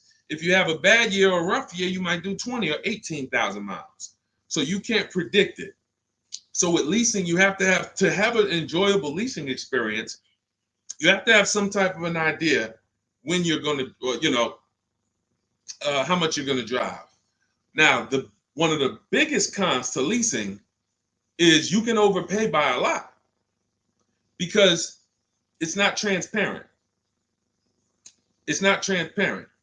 Could everybody who shares, there are a couple people on here, you always share the broadcast. I appreciate you. We need you. Can you hit the share button, hit that arrow, hit that paper plane, and tag one friend in, just in case they might be going to the dealership tomorrow. We need to make sure that they have what they need to win. So shout out to the sharers. We can't do this without you. Now, when you consider that you can overpay, see, when you get a purchase deal, everything goes on that receipt, the buyer's order. You can plug that into a calculator and you can match those numbers up. You might not be used to doing it, but that bottom line price, you can plug that right into a basic auto loan calculator on hundreds of websites, and you can make sure that your payment matches. You can't do that with a lease. There's all types of potential to hide money in leases. You can hide money in the interest rate. You can hide in the money factor, because you can't use your own financing with a lease. You have to use whatever bank or leasing company the dealership who's running the promotion is using. So that gives us potential to be overcharged for our money factor or our interest rate. There could be rebates on that vehicle, $2,000, $5,000 rebates. Look, when Sean was shopping for his F-150, some of you have seen it. It was a $15,000 rebate, $15,500. He wouldn't have known about that if a dealer's not going to come in and tell him, hey, it's $15,500 rebate on this. No, some dealers might say nothing. They won't even mention it. They'll just try to negotiate. Hey, how much could you, they hoping you say something like this. Can you get me the invoice price? Can you get me to the invoice price? If I could get you the invoice price, can we make a deal today? Yeah, I always heard that, invoice price is a fair deal. Okay, no problem. Let me go get it. So they're not going to tell you anything about, hey, we got $15,000. He didn't ask about the rebates. He didn't ask nothing about rebate. He don't know anything about the rebates. Let's go take off $5,000, get him the invoice price. We're going to make $20,000 profit on this deal. So this is how it works. This is how it works. So with a lease, you could have the same types of incentives. And the thing about leasing is when you go from a finance to a lease, your payment is naturally going to be lower. Even if you get a bad deal, your payment's going to be lower. If you're used to buying $50,000 cars and paying $900 or $1,000 a month and putting 10 grand down, that same $50,000 car is going to lease out for like $800 with a bad deal. So people will walk in and think they won. Oh man, it's lower. It's lower than when I used to buy these. But you don't realize that, if this was a vehicle like Zafrina here, and look, this was a $60,000 vehicle, $65,000 Jeep Grand Cherokee. Now that vehicle, she's paying $579 a month for, no money down. So you walk in and you get a vehicle like this, and you think, oh, they got me the lease at $800. It's a $65,000 vehicle. I had to win.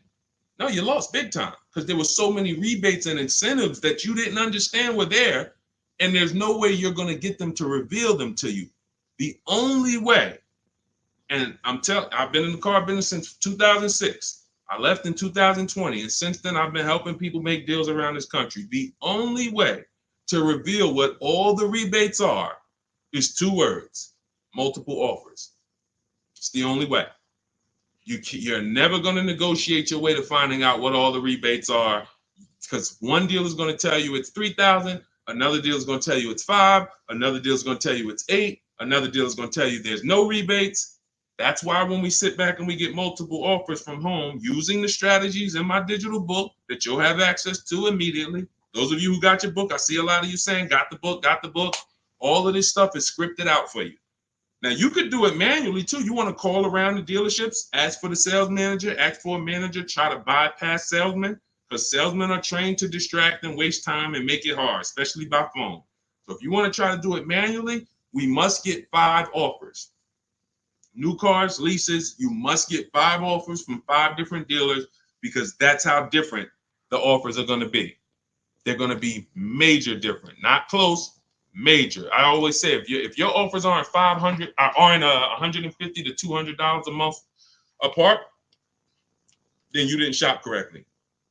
Okay, go ahead, Doe. Let's shoot the next question up. That's it, Kevy Kev. That's the pros and cons. Oh, let me hit on the pros. Hold on.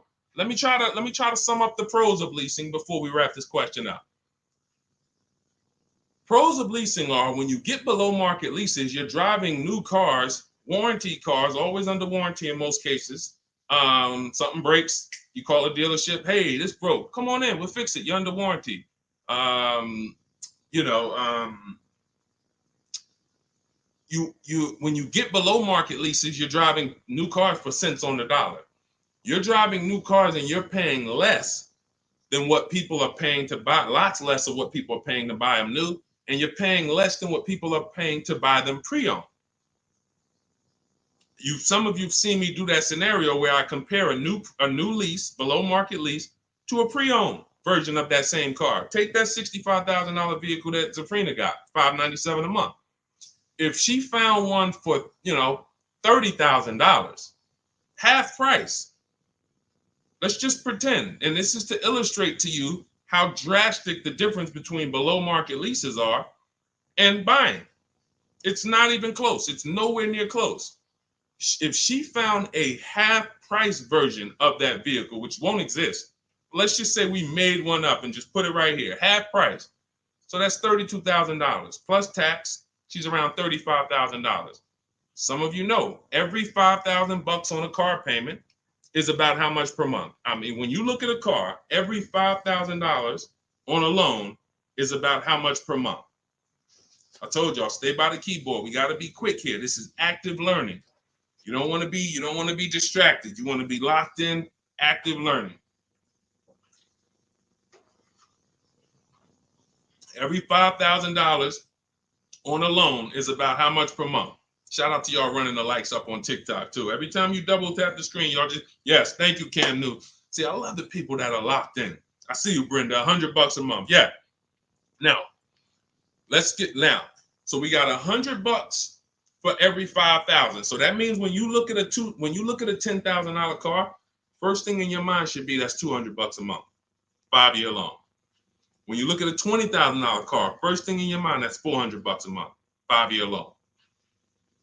When you look at a used car version, let's say she gets it for half off, $32,000 plus tax, she's around $35,000. What's that payment? $700 a month, 5-year loan. So when I tell you that when we're driving below market leases, we're paying less than what people are paying for pre-owned versions. I just took really on a $65,000 car, a decent pre-owned version will probably be 30% off, maybe 40% off. Then you're going higher. If you don't know how to get good deals, you're going to take one with high mileage. It's going to be old. So it's more realistic to find a $65,000 car, 3 or 4 years old for, let's say 35, let's say 40, really closer to 40 if it's 65 new. So now you're talking about $800 a month.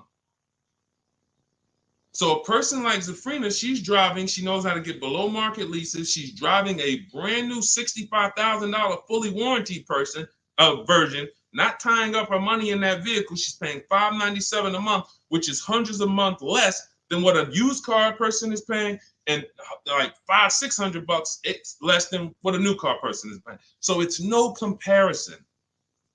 So when I tell you the only people who should be purchasing, you're like, Deshone, why do people purchase then? If getting great lease deals is so cheap, why do people purchase?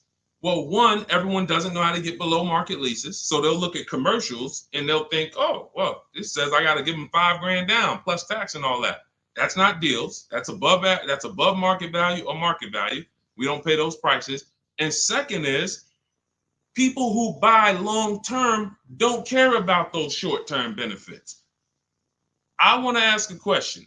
Who on here has a vehicle in their driveway right now that you've had for at least 8 years? I want you to type how many years you've had it. Let me know how many. I see you, Sharon. Congratulations. Use it and win. Let everyone who has a car outside in your driveway that you've had more than 8 years, I want you to type how many years old it is. 8, 10, 15. Okay, Harold, he has one for 9 years outside. Sugar Lump, 19 years. Mr. Living Right, 8 years. Perfect. Dwayne Perkins, I see you, 22 years. Look, Julia Murray, 16 years. Look, Brenda, 8 years. Now watch this. Ralph, I see you, 10 years. 8 years or more is when we buy. These people won. So you heard me just spend the last 10 minutes, 15 minutes talking about pros and cons of leasing, benefits of leasing. But these people are the real financial winners in the long run, because the longer you keep a car, the less it costs you. I'm not a fan of people leasing who have the discipline to keep a car for 10, 15 years, 12 years. I would never tell people lease who's doing that. I'm trying to get the people who say, it's no way I'm keeping a car near that long. I've never done it. I don't enjoy it. I'm not going to do it. You are the people who should not be buying. Because the great thing about having a car 8 years is you'll see something. This is the depreciation cycle. This is how owners lose money on their leases, on their cars. When you purchase your car, one day when you buy it, it's worth this. 5 years down the line, it's worth this. 10 years down, 10 years, but here's the thing. After about 8 years, 7, 8 years, now the depreciation starts to level out. You're not losing that much money in depreciation anymore. Your car today, all of you who just typed, whatever your car is worth today, most likely it's going to be worth that next year too. If your car is worth $5,000 today, a year from now, it's going to be worth about $5,000. You beat depreciation. That's when it makes sense to purchase, when you have those values. These people, look, we call these cars keepers. When a transmission goes out on the car, you know what people who are not programmed, you're not a keeper, you know what you do? Transmission's out. You gotta go get a new car. When the transmission goes out for some of these guys, what are they doing? They go get another transmission and put it in the car. That's what you do. That's what you do. So there's two sides to be on. You're a long-term side. That means, like my dad, he bought a truck 2013. 6 years later, the engine went out. He got a used motor, put it in there. He's still driving it. He's about to sell it for a couple $1,000s now. He's had that car for over 10 years. But he's had no car payment on it for probably 7 years. That's all money that stays in his household. Somebody asked the other day, hey, my car needs $3,500 in work. Should I go get a new car? I said, well, first of all, make sure you get a price from a second opinion from a local mechanic. You always get, for work, you always get 2 opinions. But if it costs you $3,500, will that car ride smooth for the next 3 years, 2 years, 3 years? If the answer is yes, you need to understand something. If you go get another car to replace that car, it's going to cost you a minimum of $3,500 a year, and most likely more than that, $6,000, $7,000 a year coming out of your household. So do you want $3,500 one time and now I got no car payment, I keep my bills low? Or do you want to go get a new car payment that's $400 a month? Now what is that? $400 a month times 12, that's $4,800 a year for the next 5 years or whatever. The cost of replacement, guys, is always more than the cost of keeping that vehicle running. That's why you want to have that car paid off before the 10th birthday, and you want to set aside money for maintenance and repairs. Whatever you were paying on your car payment, $400 a month. All right, my car is paid off. Now take $100 or $200, put it into an emergency fund. So when that car breaks down or something needs, hey, no problem. It's in the emergency fund. But I'm keeping that car, because the longer I keep that car, the less money I pay for a car, the more money I keep in my household. So that's how you purchase, because you're buying a depreciating asset. You have to go long term with it. It's going to go down in value like this sharply for the first 5-6 years. It's going down, losing thousands. But once it levels out, that's when you really want to own it, because now we good. Things paid off. I ain't got to worry about it. But as soon as people come through that deep depreciation, that's when they go and trade the car in, and they do it all over again, over and over again. These are the people who I'm trying to get you to understand leasing. You're in the wrong structure. So it's very simple. You're not keeping your next car 8 years, you should be leasing, shopping for below market leases. You're keeping your next car at least 8 years, you're shopping for a below market purchase. And all of this is in my step-by-step book. This is the first step. Leasing versus buying. I call it the most important question. We got to put your deal on the right foundation, and then we go get a below market deal. So for everything I'm teaching right now is out of my new digital book. You can grab your copy for 75% off. It's normally $97. If you want the entire blueprint, and you guys see the comments, you see the comments people making, man, get the book. Get the book. You see it. So you can go to, thank God we have approaching 10,000 people who have the book. Thank God. We are getting this in a lot of people's hands. People love the welcome offer. And the same people who are using it would look back and say, Deshone, I would have paid the $97 knowing what I know now and what I'm seeing in this book. But to get it at 75% off, $25, even more value. But it's only for 30 minutes. In my TikTok bio, in my Instagram bio, click that link that says 75% off. In my YouTube comments or Facebook comments, we have a comment pinned for you for your 75% off. But once that timer hits zero, guys, it does go back up to $97, which is the normal price. And it's worth every dime at $97. Okay, so get your copy. Make sure you screenshot the thank you page as soon as you purchase, and make sure you take a record of our support team's email, because sometimes you go and you type it in, you're like, I'm finally going to be able to enjoy car shopping. Man, I'm about to make the best car deal of my life. And you're so excited, you type your email in correctly, and now it's wrong. And so we can't email you the book. Now, once you get the book, you're going to see, as soon as you pay for it, I say, open your book below. So there's a link right there on that page to actually open the book, and you can save it to your actual, you can save it to your phone. But I email you a copy too. And sometimes if your email's wrong, you're not going to get that email.